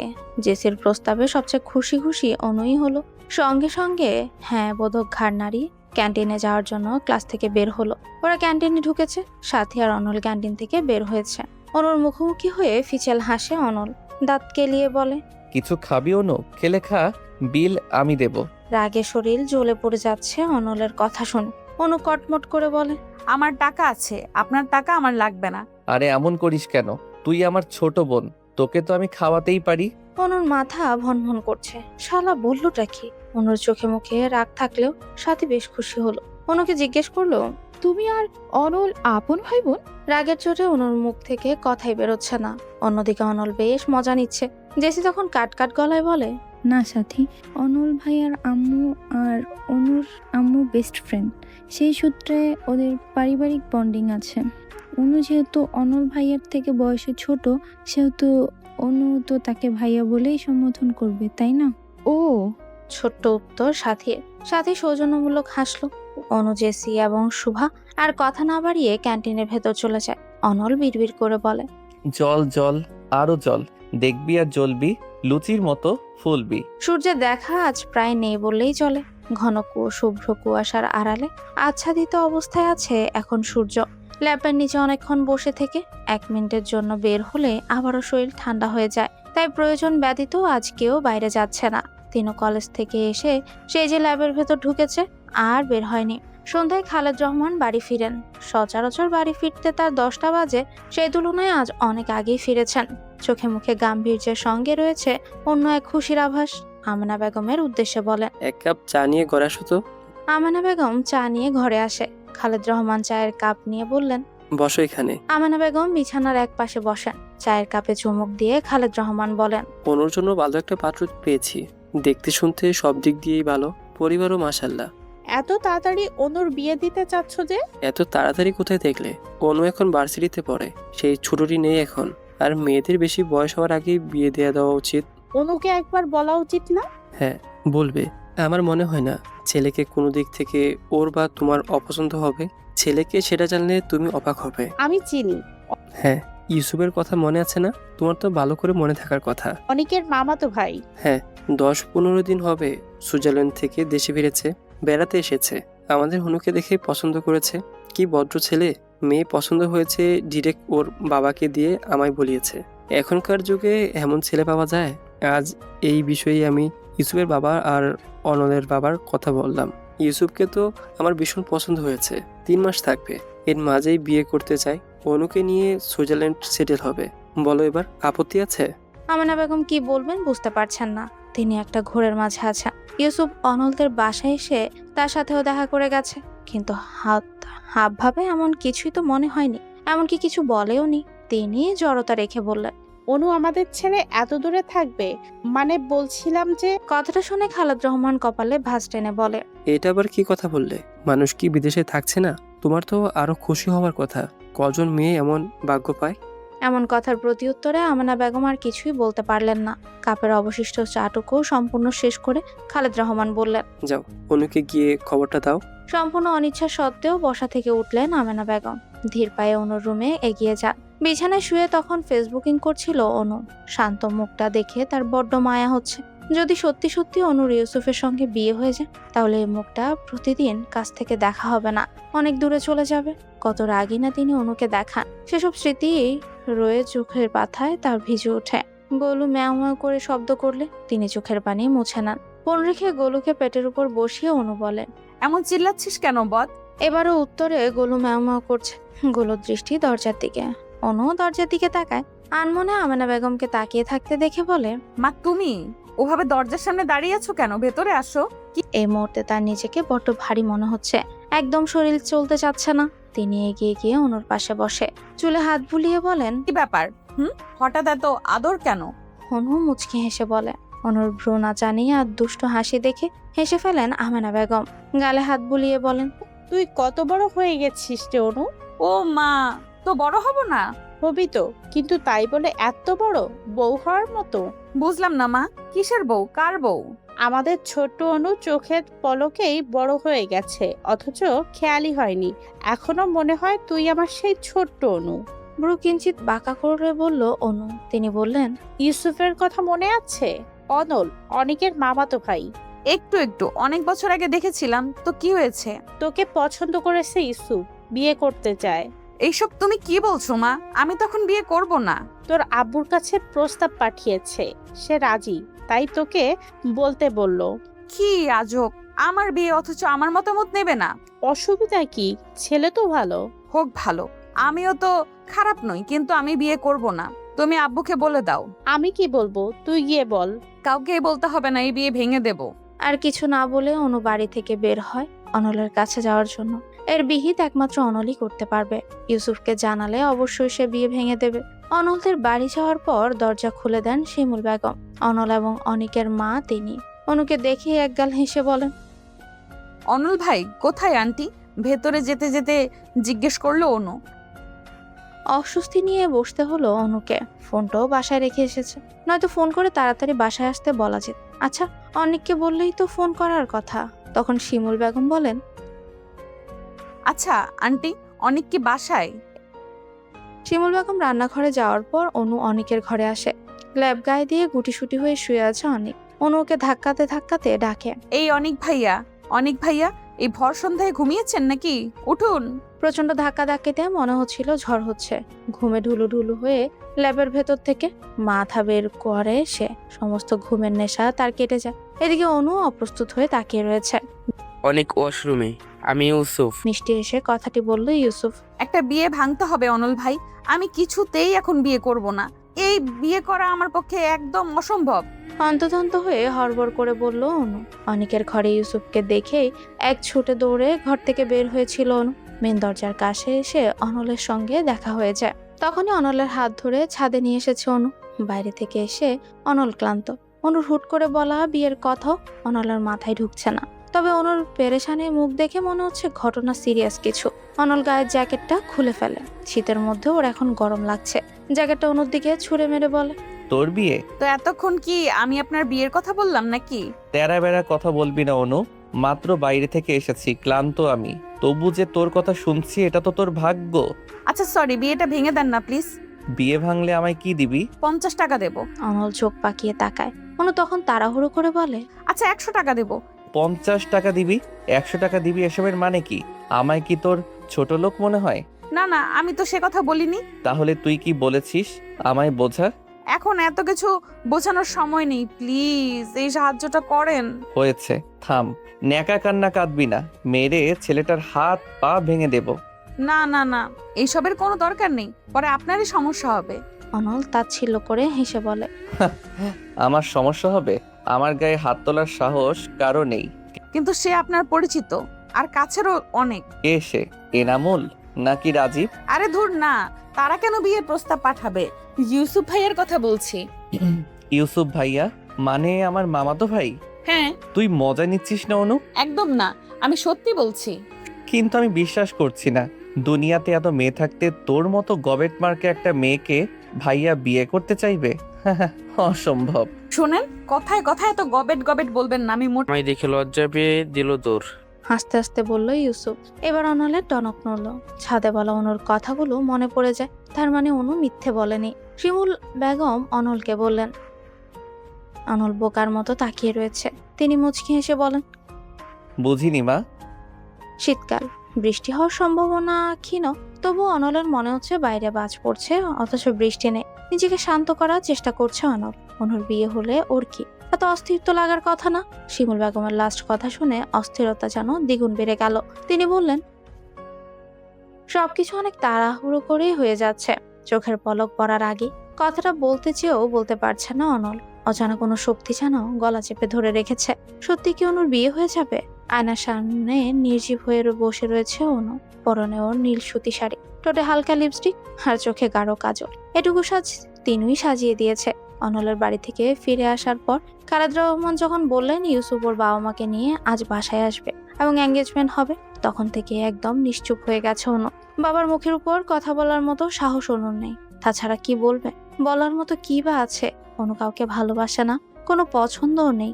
পড়াশোনা সে তো ইউসুফ নিজেই পড়াবে বলেছে, তাহলে আপত্তিটা কোথায় দেখাবে? খালেদ রহমান কোনো সুযোগও দিলেন না অনুকে। ইউসুফদের আসতে রাত একটু বেশিই হলো। এর মাঝে আমেনা বেগম খাবারের বিশাল বন্দোবস্ত করে ফেলেছে। যদিও এখন ডিনার করার সময়, কিন্তু এসেই তো আর ডিনার করা যায় না, তাই হালকা পাতলা নাস্তা দিলেন আগে। কিছুক্ষণ পর অনুকে নিয়ে এলো তিনু, মাথায় ঘোমটা টানা। ইউসুফের পাশেই বসানো হয় অনুকে। ওদের মুখোমুখি সোফায় অনেকের পাশে অনলকে বসানো হয়। হুট করে অনুকে দেখে বুকটা কেমন যেন মোচড় দিয়ে ওঠে অনলের। এমন অনুভূতি ওর আগে কখনো হয়নি। অস্বস্তিতে ঘিরে আছে সে, সাবলীল বা স্থির কোনোটাই থাকতে পারছে না। ইউসুফের বাবা হেসে বললেন, বেয়াই সাহেব, মেয়ে কি দেখব, ছোট মেয়েটা যে এত বড় হয়ে গেল টেরই পাইলাম না। ইউসুফ হুট করে আবদার করে বসে অনুকে বউ করে আনবে। অনু তো আমাদের শুরু থেকেই পছন্দ, আপত্তি করার প্রশ্নই আসেনি। আমার ছেলের পছন্দ কিন্তু মানতে হবে মশাই। উত্তরে খালেদ রহমানও হাসেন। তারা দিয়ে বলেন, তা যা বলছেন, আপনার ছেলেও কম নয়। এ কি, চা নিচ্ছেন না কেন? চা নিন। তা নিচ্ছি, আগে এঙ্গেজমেন্ট হয়ে যাক। আচ্ছা, এত ঘরোয়াভাবে সব কিছু হওয়াতে আপনাদের কোনো আপত্তি নাই তো? একদম না, বললেন খালেদ রহমান। তাহলে তো ঝামেলা ছুটেই গেল। বুঝলেন তো, সবই ছেলের পাগলামি। ইউসুফ একটু লজ্জা পেল। এর মাঝে একবারও অনু মুখ তুলে তাকায়নি। দেখি আংটিটা দাও তো ইউসুফের মা, বললেন ইউসুফের বাবা। তিনি আংটিটাই ইউসুফকে দিয়ে বললেন, নে আংটিটা পরিয়ে দে। ইউসুফ ডান হাতে আংটি নিয়ে বাম হাত বাড়িয়ে দেয় অনুর দিকে। অনু সরাসরি অনলের দিকে তাকায়। তার চক্ষু ভরে অশ্রু জমা হয় মুহূর্তে। অনল দৃষ্টি সরিয়ে নেয়। অনু ঠোঁট বাঁকিয়ে কেঁদে ফেলে, মাথা নত করে। আমেনা বেগম ছুটে এসে অনুর মাথাটা বুকে চেপে ধরেন। মাকে কাছে পেয়ে আরো হাউমাউ করে কেঁদে ওঠে উনি। তিনি মাথায় হাত বুলিয়ে দিয়ে বলেন, পাগলি মেয়ে, কাঁদছিস কেন? এখনই কি তোকে নিয়ে যাচ্ছে নাকি? জরুরি ফোন এসেছে বলে তখনই বাড়ি থেকে বের হয়ে আসা অনল। অশ্রুসিক্ত নয়নে অনলের চলে যাওয়া দেখে অনু। সকলে মিলে কি কি বোঝাচ্ছে তার কোনো কথাই অনুর কর্ণকুহরে পৌঁছাচ্ছে না। আমেনা বেগম অনুর বাম হাতটা ধরে এগিয়ে দেওয়ার পর ইউসুফ ওকে আংটি পরিয়ে দেয়। রাতে খাওয়া দাওয়া করে ইউসুফরা ওদের বাড়িতে চলে যায়। তারা গাড়ি নিয়ে এসেছিলেন। ঘরের বারান্দায় গোলুকে কোলে নিয়ে চুপ করে বসে আছে অনু। বাবা মা আত্মীয়দের ফোন করে সুখবরটা জানাচ্ছে। তিনিও অনেকের সঙ্গে ফোনে কথা বলায় ব্যস্ত। বড় বোনের বিয়েতে কি পরবে, কিভাবে সাজবে, কত শত জল্পনা কল্পনা তার। এদিকে মনের সাথে যুদ্ধ করে চলেছে অনু। মনে পড়ে যায় অনলের সাথে কাটানো মুহূর্তগুলোর কথা, একসাথে ঘোরাফেরা, ঝগড়া করা। সবকিছুর আড়ালে কি ভালোবাসা নামক কোনো শব্দ ছিল? আকাশে চাঁদ নেই, তারাও নেই, নাকি আছে? হতে পারে মেঘে ডেকে আছে। পুরো আকাশ জুড়ে অন্ধকারের বিচরণ। ছাদে দাঁড়িয়ে দাঁড়িয়ে আকাশ দেখছে অনল। অন্যদের বাড়ি থেকে চলে আসার পর থেকে ছাদে দাঁড়িয়ে আছে। বাড়িতে কেমন যেন দম বন্ধ হয়ে আসছে। জানলা ব্যালকনিতে ঘর দেখলে কষ্টে মূর্ছা যেতে ইচ্ছে করে, অথচ এমনটা কখনো হওয়ারই কথা ছিল না। অনল, নিজের নাম কারোর ক্রন্ধনরত কণ্ঠে শুনে পেছন ফিরে তাকায় অনল। সামনে দাঁড়িয়ে অনু। অন্ধকারে মুখ বোঝা না গেলেও চিনতে অসুবিধা হয়নি একটু। শাড়ির আঁচল এলোমেলো, খোপা করা চুলগুলো খুলে যাওয়ার উপক্রম। ফুপিয়ে ফুপিয়ে কাঁদছে সে। কাঁদছিস কেন অনু? জিজ্ঞেস করে অনল। অনু দৌড়ে এসে ঝড়ের বেগে আছড়ে পড়ে অনলের বুকে। জ্যাকেট খামচে ধরে হাউমাউ করে কাঁদতে কাঁদতে বলে, প্লিজ বিয়েটা ভেঙে দেন, আমি অন্য কাউকে বিয়ে করতে পারবো না। অনলের ভেতর ঝড় বয়ে যাচ্ছে। অনুকে সে বহুবার কাঁদতে দেখেছে, কিন্তু কখনো তার এমন অনুভব হয়নি। আজ মনে হচ্ছে বুকের পাঁজর ভেঙে চুরে যাচ্ছে। অনু অনলের শার্টের কলার চেপে ধরে কাঁদতে কাঁদতে বলে, ভেঙে দিবেন তো এই বিয়ে? শুধু শুধু পাগলামি করছিস শোনো। ইউসুফ ভাইয়া অনেক ভালো ছেলে, তোকে অনেক সুখে রাখবে। তবে তোকে খুব মিস করবো রে। তোর সাথে আর ঝগড়া করা হবে না, তোর পেছনে লাগা হবে না। সুইজারল্যান্ড গিয়ে কি আমায় ভুলে যাবি অনু? অনু এবার আরো জোরে হাউমাউ করে কেঁদে ওঠে। ওইভাবেই শক্ত করে শার্টের কলার চেপে ধরে বলে, আপনি বলেছিলেন না আমি বোকা? সত্যি ভালোবাসা কোনটা, আবেগ কোনটা আমি বুঝি না। সত্যি এতদিন আমি বুঝিনি যেই মানুষটা সারাক্ষণ আমার সাথে ঝগড়া করে সেই মানুষটাকেই আমি ভালোবাসি। আমি বুঝিনি এই মানুষটাকে ছাড়া আমার চলবে না। হ্যাঁ, আমি আপনাকে ভালোবাসি, আপনার সাথেই সারা জীবন আমি ঝগড়া করতে চাই, আপনার সাথেই আমি সারা জীবন কাটাতে চাই। অনুর হাত ছাড়িয়ে নেয় অনল, চোখের পানি মুছে দিয়ে বলে, একদিন তোর বিয়ে হবে জানতাম। তোর বিয়েতে খুব নাচবো, আনন্দ করব ভেবে রেখেছিলাম, কিন্তু সেই দিনটা যে এত দ্রুত চলে আসবে সেটা ভাবিনি। মিস করব অনু, ভীষণ মিস করব। এরপর জ্যাকেটটা খুলে অনুর গায়ে দিয়ে বলে, শীতের মধ্যে আর এখানে থাকিস না, বাড়ি চলে যা। অনু কান্না বাদ মানে না, অনলকে খামচে ধরে কাঁদতে কাঁদতে বলে, আপনি কি বোঝাতে চাচ্ছেন? নাকি আপনি কি বুঝতে চাচ্ছেন না, নাকি বুঝতে পারছেন না? এড়িয়ে যাচ্ছেন কেন? এড়িয়ে যাবেন না প্লিজ। দয়া করে আমার মনের অবস্থাটা বোঝার চেষ্টা করুন। আমার আপনাকে প্রয়োজন, শুধুই আপনাকে। কাঁদতে কাঁদতে হেঁচকে উঠে যায়। আস্তে আস্তে শরীরটাও নিস্তেজ হয়ে আসে। কথাগুলো কেমন জড়িয়ে যাচ্ছে। একসময় সেন্সলেস হয়ে অনলের উপরেই পড়ে যায় অনু। দুহাতে আঁকড়ে ধরে সে অনুকে, বুকের সাথে শক্ত করে চেপে ধরে বলে, সরি। দুফোঁটা অশ্রু গড়িয়ে পড়ে অনলের চোখ থেকে। মাঝরাতে অনুর ঘুম ভাঙলে সে নিজেকে বিছানায় আবিষ্কার করে। বিছানার পাশে মোবাইল হাতড়েও মোবাইল পেল না। উঠে দাঁড়াতেও অলসতা লাগছে, শরীরে মনে হচ্ছে শক্তিই নেই। কিছুক্ষণ ঝিম মেরে বিছানাতে বসে থাকে। খোলা চুলগুলো হাত কোপা করে বিছানা থেকে নামে।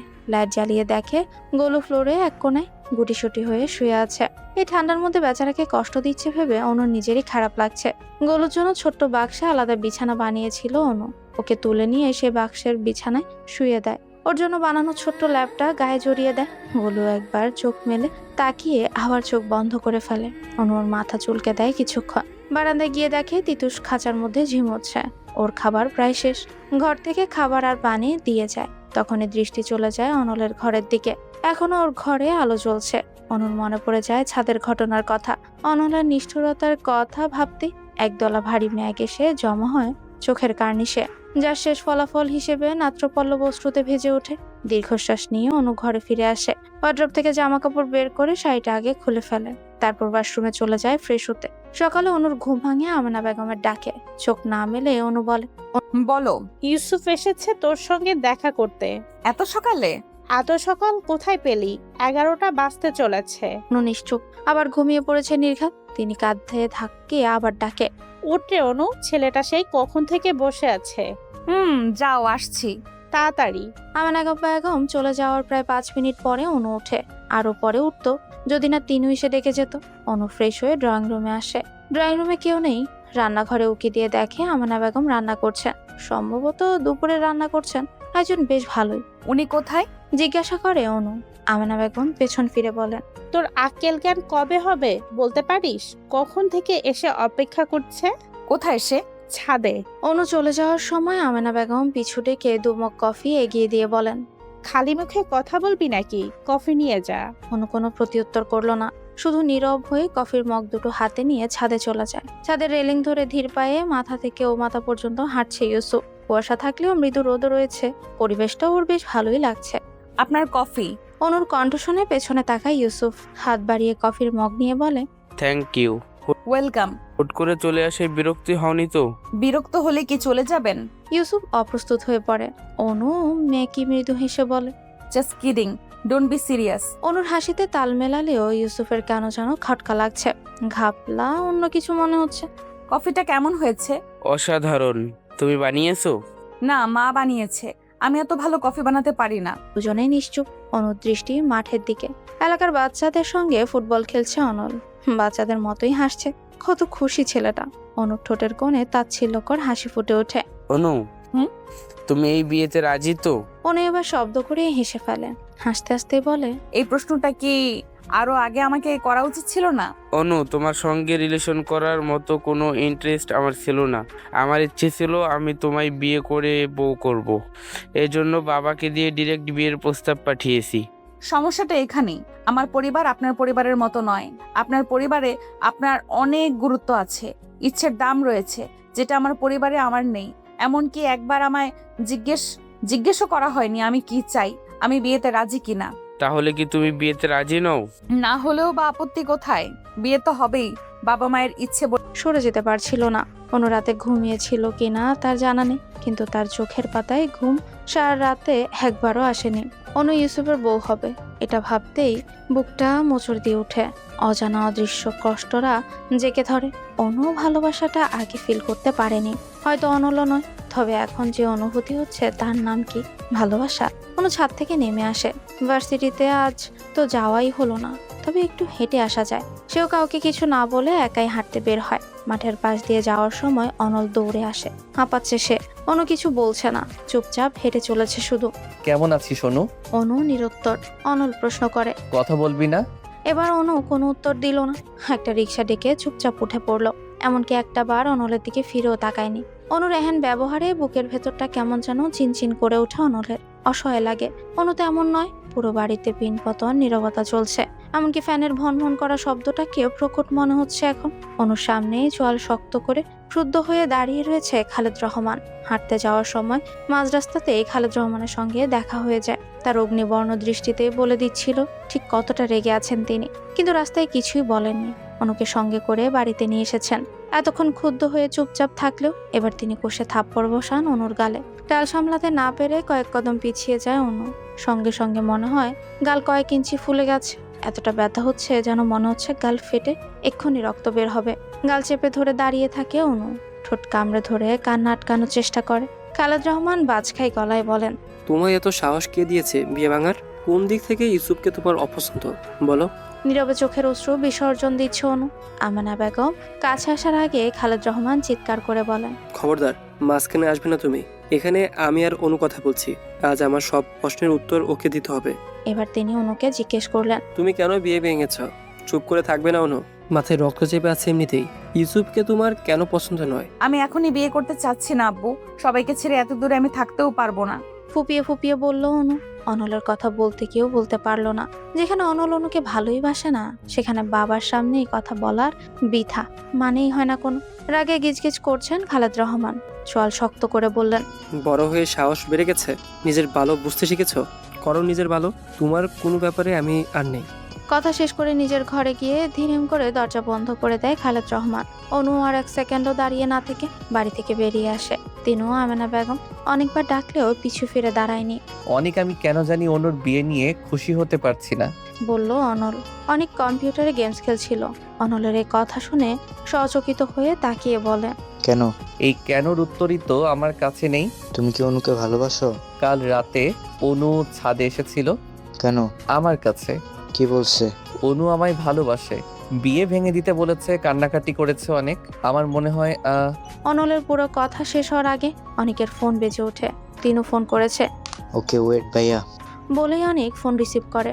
ওপাশ থেকে তিনু প্রায় কেঁদেই ফেলবে সেভাবেই বলে, অনিক। কি হয়েছে তনু? Are you okay? অনিক আপু বাড়ি থেকে বেরিয়ে গেছে। মানে কি? ইউসুফ ভাইয়াকে আপু বিয়ে করবে না বলেছে। বিয়ে ভেঙে দিয়েছে বলে আব্বু খুব রেগে গেছে। আপুকে মেরেছে এবং বকেছে অনেক। কখন বের হয়েছে? এই এখনই। তুমি আর অনল ভাইয়া একটু খুঁজে দেখো না। আচ্ছা তুমি চিন্তা করো না, আন্টিকে চিন্তা করতে বারণ করো, আমি দেখছি। অনেকের সব কথাই অনল শুনেছে, চিন্তিত হয়েই বলল, কি হয়েছে রে? ভাইয়া, অনু বাড়ি থেকে বের হয়ে গেছে। মানে কি? কেন? বিয়ে ভেঙে দিয়েছে অনু, এজন্য আঙ্কেল মারছে। অনল কয়েক সেকেন্ড চুপ করে থেকে বলে, আমি গিয়ে অনুকে খুঁজছি, তুই মাকে নিয়ে ওদের বাসায় যা, ওদেরকে চিন্তা করতে বারণ কর। ঠিক আছে। অনল বাড়ি থেকে বের হওয়ার পথে জেসি আর শুভাকে ফোন করে জিজ্ঞেসও করে ওদের বাড়িতে গেছে নাকি। যখন শুনলো সেখানে যায়নি, তখন ওদের বলল যেন বাকি বান্ধবীদের ফোন করে আপডেট নিয়ে একটু জানায়। ওরা বলল জানাবে। এবার অনল রাজীব এবং এনামুলকে কল করে কিছু অ্যাড্রেস দিয়ে সেখানে অনু আছে নাকি খুঁজতে বলল। অনু যেসব জায়গায় যেতে পারে সেসব জায়গাতেই খুঁজছে, এবং ভাগ্য ভালো থাকায় ধারণা সত্যিও হয়। কতগুলো বাচ্চাদের মাঝে অনু উদাস হয়ে বসে আছে। বাচ্চারা অনুর রাগ ভাঙানোর চেষ্টা করছে। সবগুলো বাচ্চাকে অনল চেনে, এরা এখানে ফুল খাবার বিক্রি করে। অনেকবার অনুর সঙ্গে এখানে আসা হয়েছিল। অবশেষে অনুকে পেয়ে যেন প্রাণ ফিরে পেল। ঠোঁটের কোণে শান্তির হাসি। অনল ওদের একদিকে এগিয়ে গিয়ে মাঝখানে জায়গা করে বসে। অনলকে দেখে ভ্রু কোচকে অনু বলে, তোমাদের আপামনি এভাবে গাল ফুলিয়ে আছে কেন বাচ্চারা? জিজ্ঞেস করলো অনল। ওরা সমস্বরে বলল, জানি না। সত্যি বলতে অনলকে এখন অনুর বিরক্ত লাগছে, অসহ্য লাগছে। সে বাচ্চাদের থেকে বিদায়ও নিল না। বসা থেকে উঠে হন হন করে হাঁটা শুরু করে। পিছু পিছু অনলও আসে, পাশাপাশি হাঁটতে হাঁটতে বলে, কি সমস্যা অনু, আমার সঙ্গে কথা কেন বলিস না? কথা বলতে ভালো লাগে না, তাই বলি না। কেন ভালো লাগে না? কোনো কারণ নেই। অবশ্যই কারণ আছে, সবকিছুর পেছনেই কোনো না কোনো কারণ থাকে। দয়া করে আমায় একটু একা থাকতে দিন, আমি একা থাকতে চাই। তুই নাকি বিয়ে ভেঙে দিয়েছিস? এজন্য মনে হচ্ছে আপনার খুব অসুবিধা হয়ে গেল। ভয়ের কোনো কারণ নেই। আপনাকে ভালোবাসার কথা কাউকে বলবো না, আর আপনাকেও বিরক্ত করব না। কাল রাতের জন্য সরি। অনুর কথা শেষ করে হাঁটা শুরু করে। এর মাঝেই নির্জনতা ছেড়ে দুজনে লোকালয়ে চলে এসেছে।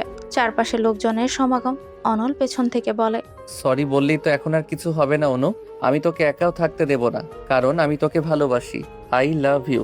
শেষের দুটো লাইন কানে পৌঁছাতে অনু থমকে দাঁড়ায়। চোখ দুটো ছলছল করে ওঠে।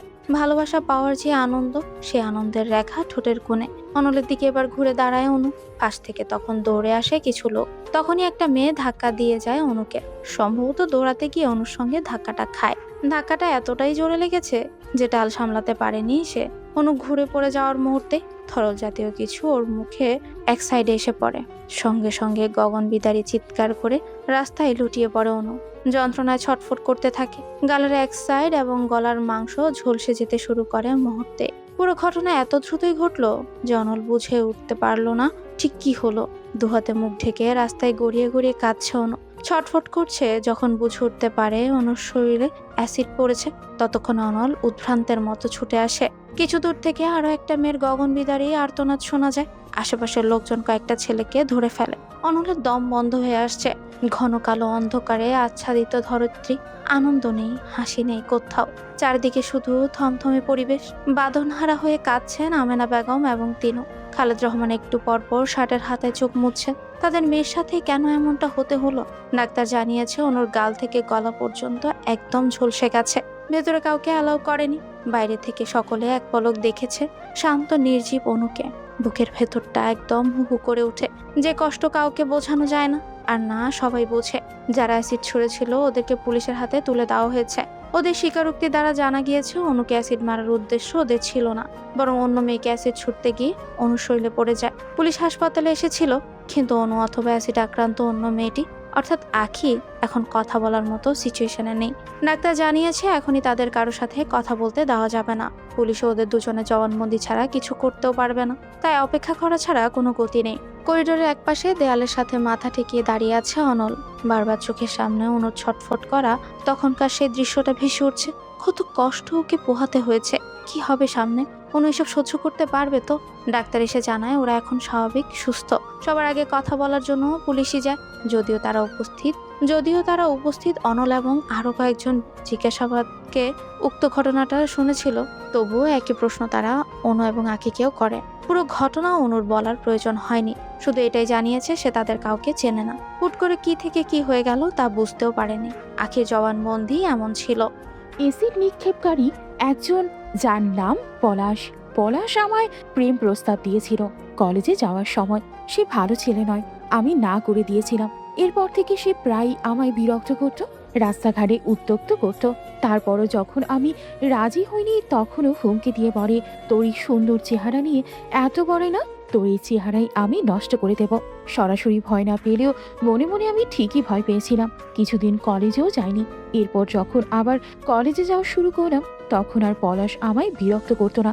আমি ভেবে নিয়েছিলাম হয়তো আমাকে ভয় দেখানোর জন্যই বলেছিল, কিন্তু ভুল ছিলাম আমি। সেদিন কোচিং করে ফেরার পথে এটুকু বলেই কান্নায় ভেঙে পড়ে আঁখি।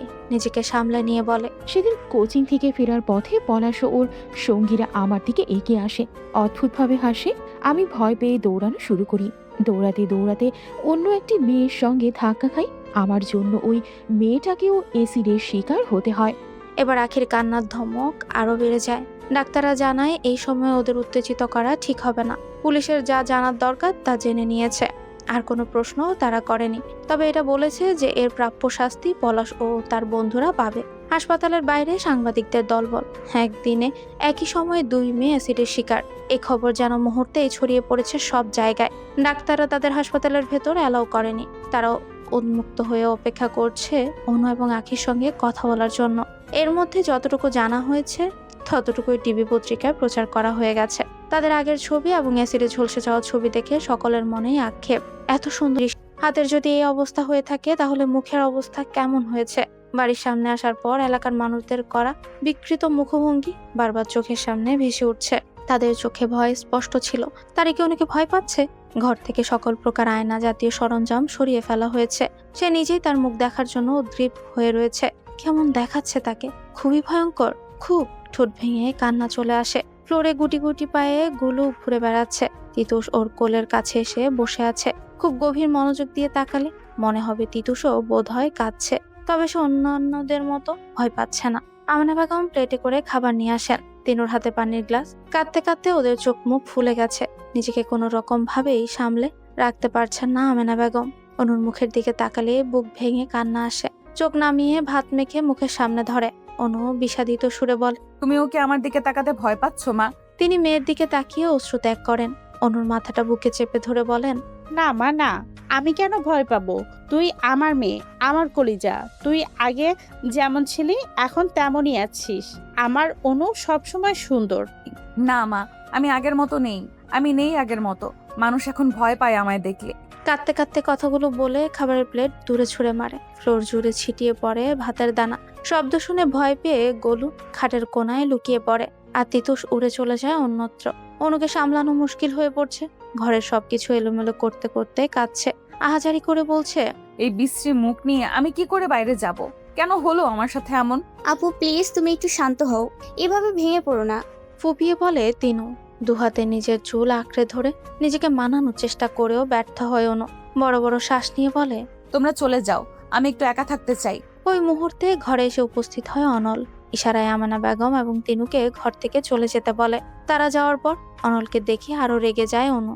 উল্টো পাশ ঘুরে দাঁড়িয়ে বলে, আপনি এখানে কেন এসেছেন? মজা নিতে? আনন্দ হচ্ছে না? অনল নিশ্চুপ। অনু বলল, আপনি চলে যান, কারো দয়া মায়া আমার লাগবে না। দূর থেকেই পরিহাস করেন। অনল এগিয়ে এসে অনুর হাত ধরে সামনে ঘুরিয়ে দাঁড় করায়। দুহাতে মুখ ঢেকে কেঁদে ফেলে অনু। কাঁদতে কাঁদতে বলে, চলে যান প্লিজ, চলে যান আপনি। ওইভাবেই অনুকে জড়িয়ে ধরে অনল। সে কথা বলতে পারছে না, অনুকে বুঝতে দিতে চাচ্ছে না তার ক্রন্দনরত কণ্ঠস্বর। সে জানে না কিভাবে অনুকে স্বাভাবিক করবে, কিভাবে সামলাবে। শুধু জানে অনুকে তারই সামলাতে হবে। কিছুক্ষণ নীরবে কেঁদে অনলকে ধাক্কা দিয়ে দূরে সরিয়ে দিয়ে নিজেও পিছিয়ে যায় অনু। চিৎকার করে বলে, আপনি চলে যাচ্ছেন না কেন? চলে যান আপনি। অনু পাগলামি করিস না, এটা একটা অ্যাক্সিডেন্ট ছিল। তোর তো এখানে কোনো দোষ নেই, কেন এমন করছিস? কারণ দোষ না করেও আমাকে শাস্তি পেতে হচ্ছে। মানুষ ভয় পায় আমায় দেখলে। অনল চুপচাপ দাঁড়িয়ে থাকে। আহাজারি করে কাঁদতে কাঁদতে পা ছড়িয়ে ফ্লোরে বসে পড়ে অনু। নিজের মাথায় চুল নিজেরই টেনে ছিঁড়ে ফেলতে ইচ্ছে করছে। অনল ঘর থেকে বেরিয়ে আবারও কয়েক সেকেন্ডের মধ্যে ফিরে আসে। অনুর সামনে হাঁটু গেড়ে বসে একটা খরগোশের বাচ্চা অনুর কোলের উপর রাখে। অশ্রুসিক্ত নয়নে সে অনলের দিকে তাকায়। অনলের চোখের পানি চিকচিক করছে। এটাও বোঝা যাচ্ছে সে এখনো কাঁদতে চাচ্ছে না। অনুর গালে আলতো করে হাত রেখে অনল বলে, তোর পিলু ওকে আমি ঘরে লুকিয়ে রেখেছিলাম, কুকুর নেয়নি। ইচ্ছে ছিল যেদিন তোকে বিয়ে করব সেদিন ফিরিয়ে দেব, বিয়ে হওয়ার আগেই ফিরিয়ে দিলাম। তবে বিয়ে হবে আজ। আপনি কি পাগল হয়ে গেছেন? কি সব আবল তাবল বকছেন? ভালোবাসি, তোকেই বিয়ে করব। অসম্ভব। কেন অসম্ভব অনু? তোর মুখ ঝলসে গেছে বলে কি আমার ভালোবাসায় ভাটটা পড়েছে? কমে গেছে আমার ভালোবাসা? আপনার এখন আবেগের বয়স নেই। কোনো আবেগের টানে আপনি এখন সিদ্ধান্ত নিয়েছেন আমি জানি না। বাড়ি চলে যান। অনল এবার অনুর দুগালে হাত রেখে চোখে চোখ রেখে বলে, আল্লাহর কসম, তোকে বিয়ে করার সিদ্ধান্ত আমি আবেগের বশে নেইনি। আমি তোকে ভালোবাসি, আমার পরিবারের সবাই রাজি। আজই তোর বাবার সাথে কথা হবে। অনলের বুকে মাথা রেখে ফুপিয়ে ফুপিয়ে কেঁদে অনু বলে, কেন এমন করছেন আপনি? কেন ভালোবাসেন? অনল কিছুই বলল না, শুধু নীরবে অশ্রু বিসর্জন দিয়ে বাহুবন্ধনে শক্ত করে আবদ্ধ করে রাখলো অনুকে। খালেদ রহমান বাড়িতে ছিলেন না, একটু আগে এসেছেন। চোখে মুখে চিন্তার আভাস, চোখ মুখ ফোলা। চা দেবো? জিজ্ঞেস করেন আমেনা বেগম। দাও। চা বানানোই ছিল। গরম করে কাপে ঢেলে সেন্টার টেবিলের উপর রাখেন। পাশের সোফায় বসে জিজ্ঞেস করে, কোথায় গিয়েছিলে? বাড়ি বিক্রি ব্যাপারে কথা বলতে। মানে? বাড়িটা বিক্রি করে দেব আমি না, মেয়ের চিকিৎসা করাবো, দেশের বাইরে পাঠাবো সার্জারি করার জন্য। কেউ আমার মেয়েকে কুৎসিত বলুক, বৃষ্টি বলুক, এটা আমি চাই না, সহ্য করতে পারবো না আমি। কথার উত্তর দিতে পারলেন না আমেনা বেগম। খান্না ছাড়া তিনি আর কি বা করতে পারবেন? তবে রাগী মানুষটার আড়ালেও যে অফুরন্ত ভালোবাসা রয়েছে সেটা তিনি আজ বুঝতে পারলেন। খালেদ রহমানের ব্যাপারে তার একটা ভ্রান্ত ধারণা ছিল, যা আজ তাসের ঘরের মতো ভেঙে গেছে। মানুষটার ভেতরেও অনেক ভালোবাসা রয়েছে, যারা আগের আড়ালে খুঁজে বের করা মুশকিল। অনলের বাবা মা এসে বিয়ের কথা বলেছেন। কিছুক্ষণ নীরব থেকে ভাবুক হয়ে খালেদ রহমান বলেছিলেন, অনলকে আমার অপছন্দ নয়, ওরা দুজনকে ভালোবাসে, বিয়ে করতে চাই, এতেও আমার কোনো সমস্যা নেই, কিন্তু আগে অনু পুরোপুরি ঠিক হবে, তারপর বিয়ে। কেউ যেন আমার মেয়ের দিকে আঙ্গুল তুলে এটা বলতে না পারে যে অনল দয়া দেখিয়ে ওকে বিয়ে করেছে। সকলে অভিভূত হয়েছিল ওনার কথা শুনে। দরজার আড়ালে দাঁড়িয়ে বারবার অন্যায় চোখ মুছছিল অনু। সে তার বাবার সাথে কত খারাপ ব্যবহার করেছিল, অথচ বাবা কত ভালোবাসে। খালেদ রহমানের সিদ্ধান্তে সবাই রাজি হয়েছে। উন্নত মানের চিকিৎসার জন্য টাকার ব্যবস্থা করা হচ্ছে। জেসি এবং শুভা বেশিরভাগ সময়টা এখন অনুদের বাসাতেই থাকে। লুডো খেলে, গান শুনে, চোর পুলিশ খেলে। প্রকৃত বন্ধুরা কখনোই ভুলে যায় না, তারা পাশে থাকে যে কোনো মুহূর্তে। সময়ের সাথে সাথে মানিয়ে নিতে শিখেছে অনু। দুপুরবেলায় খাওয়া দাওয়া করে ঠিক করা হলো ওরা ছাদে যাবে। ছাদে বসে বসে লুডো খেলবে চারজন মিলে। জেসি আর শুভা সোফায় বসে আরাম করছে। কলিং বেল বাজে তখন। দরজা খুলে দেয় তিনু। এলাকার অনেকে এসেছে এবং সেই ভিক্ষুক বৃদ্ধা মহিলাটাও। তাদের সকলকে ভেতরে নিয়ে আসে তিনু। হোরনা দিয়ে মুখের এক সাইড অনু ঢেকে রেখেছে। বৃদ্ধা জিজ্ঞেস করেন, ভালো আছো বইন?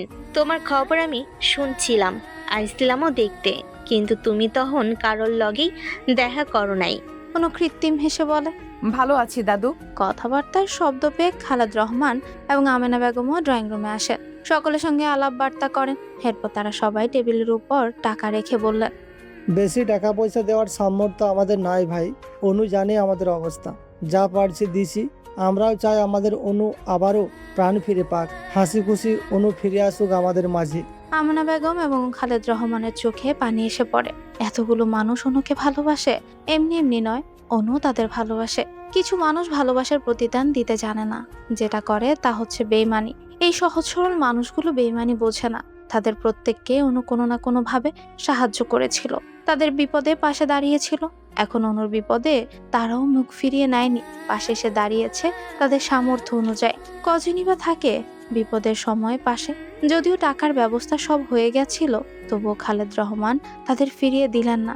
অনুর প্রাণোচ্ছল জীবন ফিরে পাওয়ার পেছনে না হয় তাদেরও কিছুটা অবদান, ভালোবাসার স্পর্শ থাকুক না। অনু কেঁদে ফেলে এত ভালোবাসা দেখে। তিনু বোনকে জড়িয়ে ধরে বলে, তুই ঠিক ছিলি আপু, সেদিন তুই মিথ্যে বলিসনি, তারাও তোর বিপদে পাশে আছে। দুপুর থেকে বিকেল অবধি তারা সবাই গল্প করে, অনুকে সময় দেন। অনু ভুলেই গেছে প্রায় তার কষ্ট।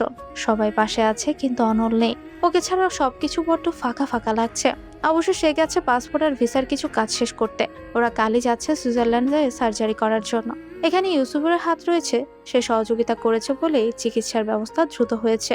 ওই দেশের হাসপাতালেও বন্ধুদের দিয়ে কথা বলিয়ে রেখেছে। কাল সকালের ফ্লাইটেই সুইজারল্যান্ড যাবে।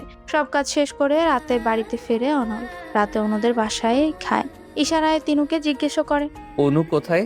প্রতিউত্তরে তিনু চোখ দিয়ে ইশারা করে বলে, ছাদে। খাওয়া শেষ করে অনলও ছাদে চলে যায়। উপস্থিত জানান দিতে খ্যাক করে গলা পরিষ্কার করে।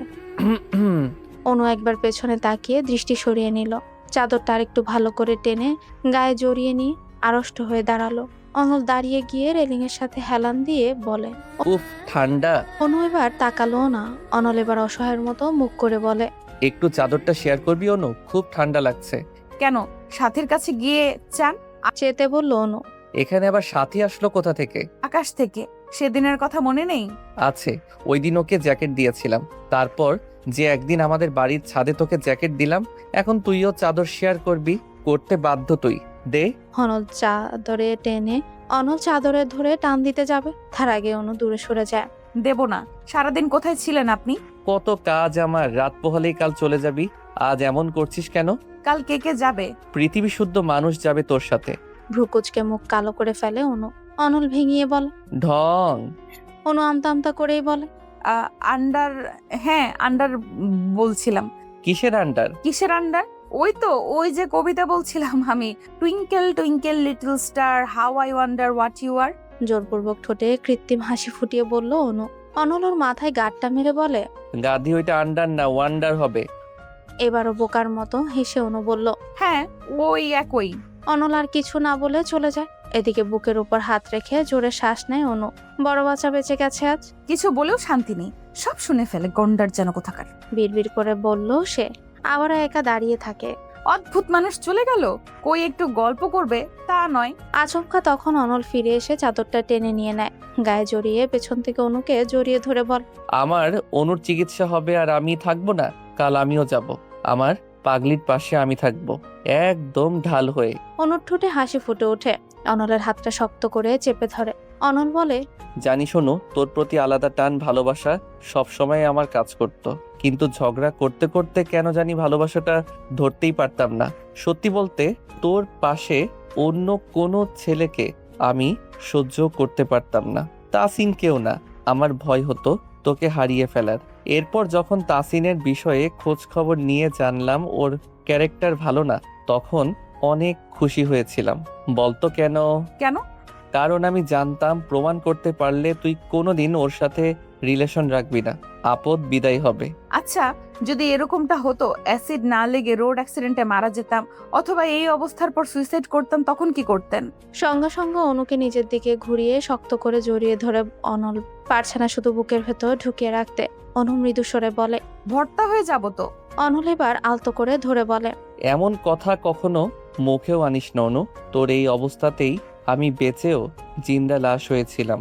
তোর মুখে একটু হাসি দেখার জন্য ছটফট করতাম, আর তোকে ছাড়া থাকা অসম্ভব। তোর মুখ এমন থাকলেও আমার কিছু যায় আসে না।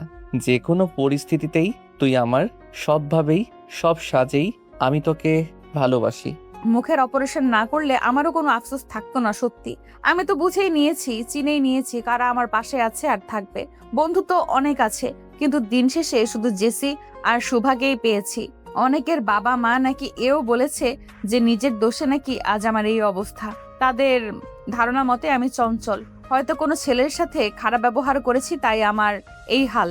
তাদের মেয়ে আমার সাথে মিশলে যদি ওদেরও ক্ষতি হয়। কি অদ্ভুত মানুষের চিন্তা ভাবনা, তাই না? অথচ জেসি, শুভা সব বাধা উপেক্ষা করে বন্ধুত্বের হাত বাড়িয়ে রেখেছে। যেসব মানুষের আমি সাহায্য করতাম তারাও আমার বিপদে আমার পাশে আছে। আমি শুধু তাদের প্রয়োজনই ছিলাম না, বরং প্রিয়জনও ছিলাম। এটা তো স্পষ্ট। যেই বাবাকে মনে মনে অপছন্দ করতাম, ভাবতাম আমায় সে ভালোবাসে না, অথচ সেই সবার চেয়ে বেশি অস্থির। কারো কাছ থেকে হাত পাতেনি, জমি জমা সব বিক্রি করেছে, এমনকি নিজের শখের বাড়িটাও বিক্রি করতে দুবার ভাবেনি। আর যাকে আমি ভালোবাসি সে এখনো আমার হাত শক্ত করে ধরে রেখেছে।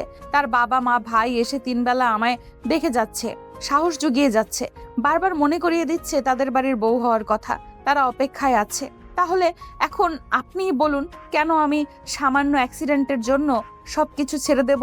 সত্যি বলতে অনেকবার ভেবেছিলাম সুইসাইডের কথা, কিন্তু সবার এত সাহস, ভরসার সাপোর্ট সেটা হতে দেয়নি। আমি বিশ্বাস করি বেঁচে থাকার জন্য এসব আমার জন্য যথেষ্ট।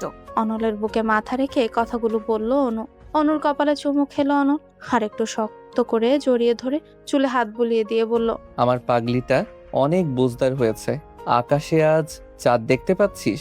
অনু একবার আকাশের দিকে তাকিয়ে আবার অনলের বুকে মাথা রাখে। শক্ত করে জড়িয়ে ধরে বলে, আকাশে কিন্তু আজ সম্পূর্ণ চাঁদ নেই, তবুও চারপাশ কত আলোকিত দেখেছিস। কুয়াশা কিন্তু চাঁদের সৌন্দর্য আড়াল করতে পারিনি, তেমনি সামান্য ঝলসে যাওয়া চামড়াও পারিনি তোর সৌন্দর্য কেড়ে নিতে। বরং তোর মনের সৌন্দর্য তোর চেহারার সৌন্দর্যকে আরো দ্বিগুণ করেছে। আর সম্পূর্ণ চাঁদ না পেলে আফসোসও থাকতো না। আমার সম্পূর্ণ চাঁদ লাগবেও না রে, শুধু তুই থাকলেই হবে। তোর মুখের পোড়া অংশ কখনো তোর প্রতি আমার ভালোবাসা কমাতে পারিনি। তুই যে আমার চাঁদ, আমার ভালোবাসার এক ফালি চাঁদ।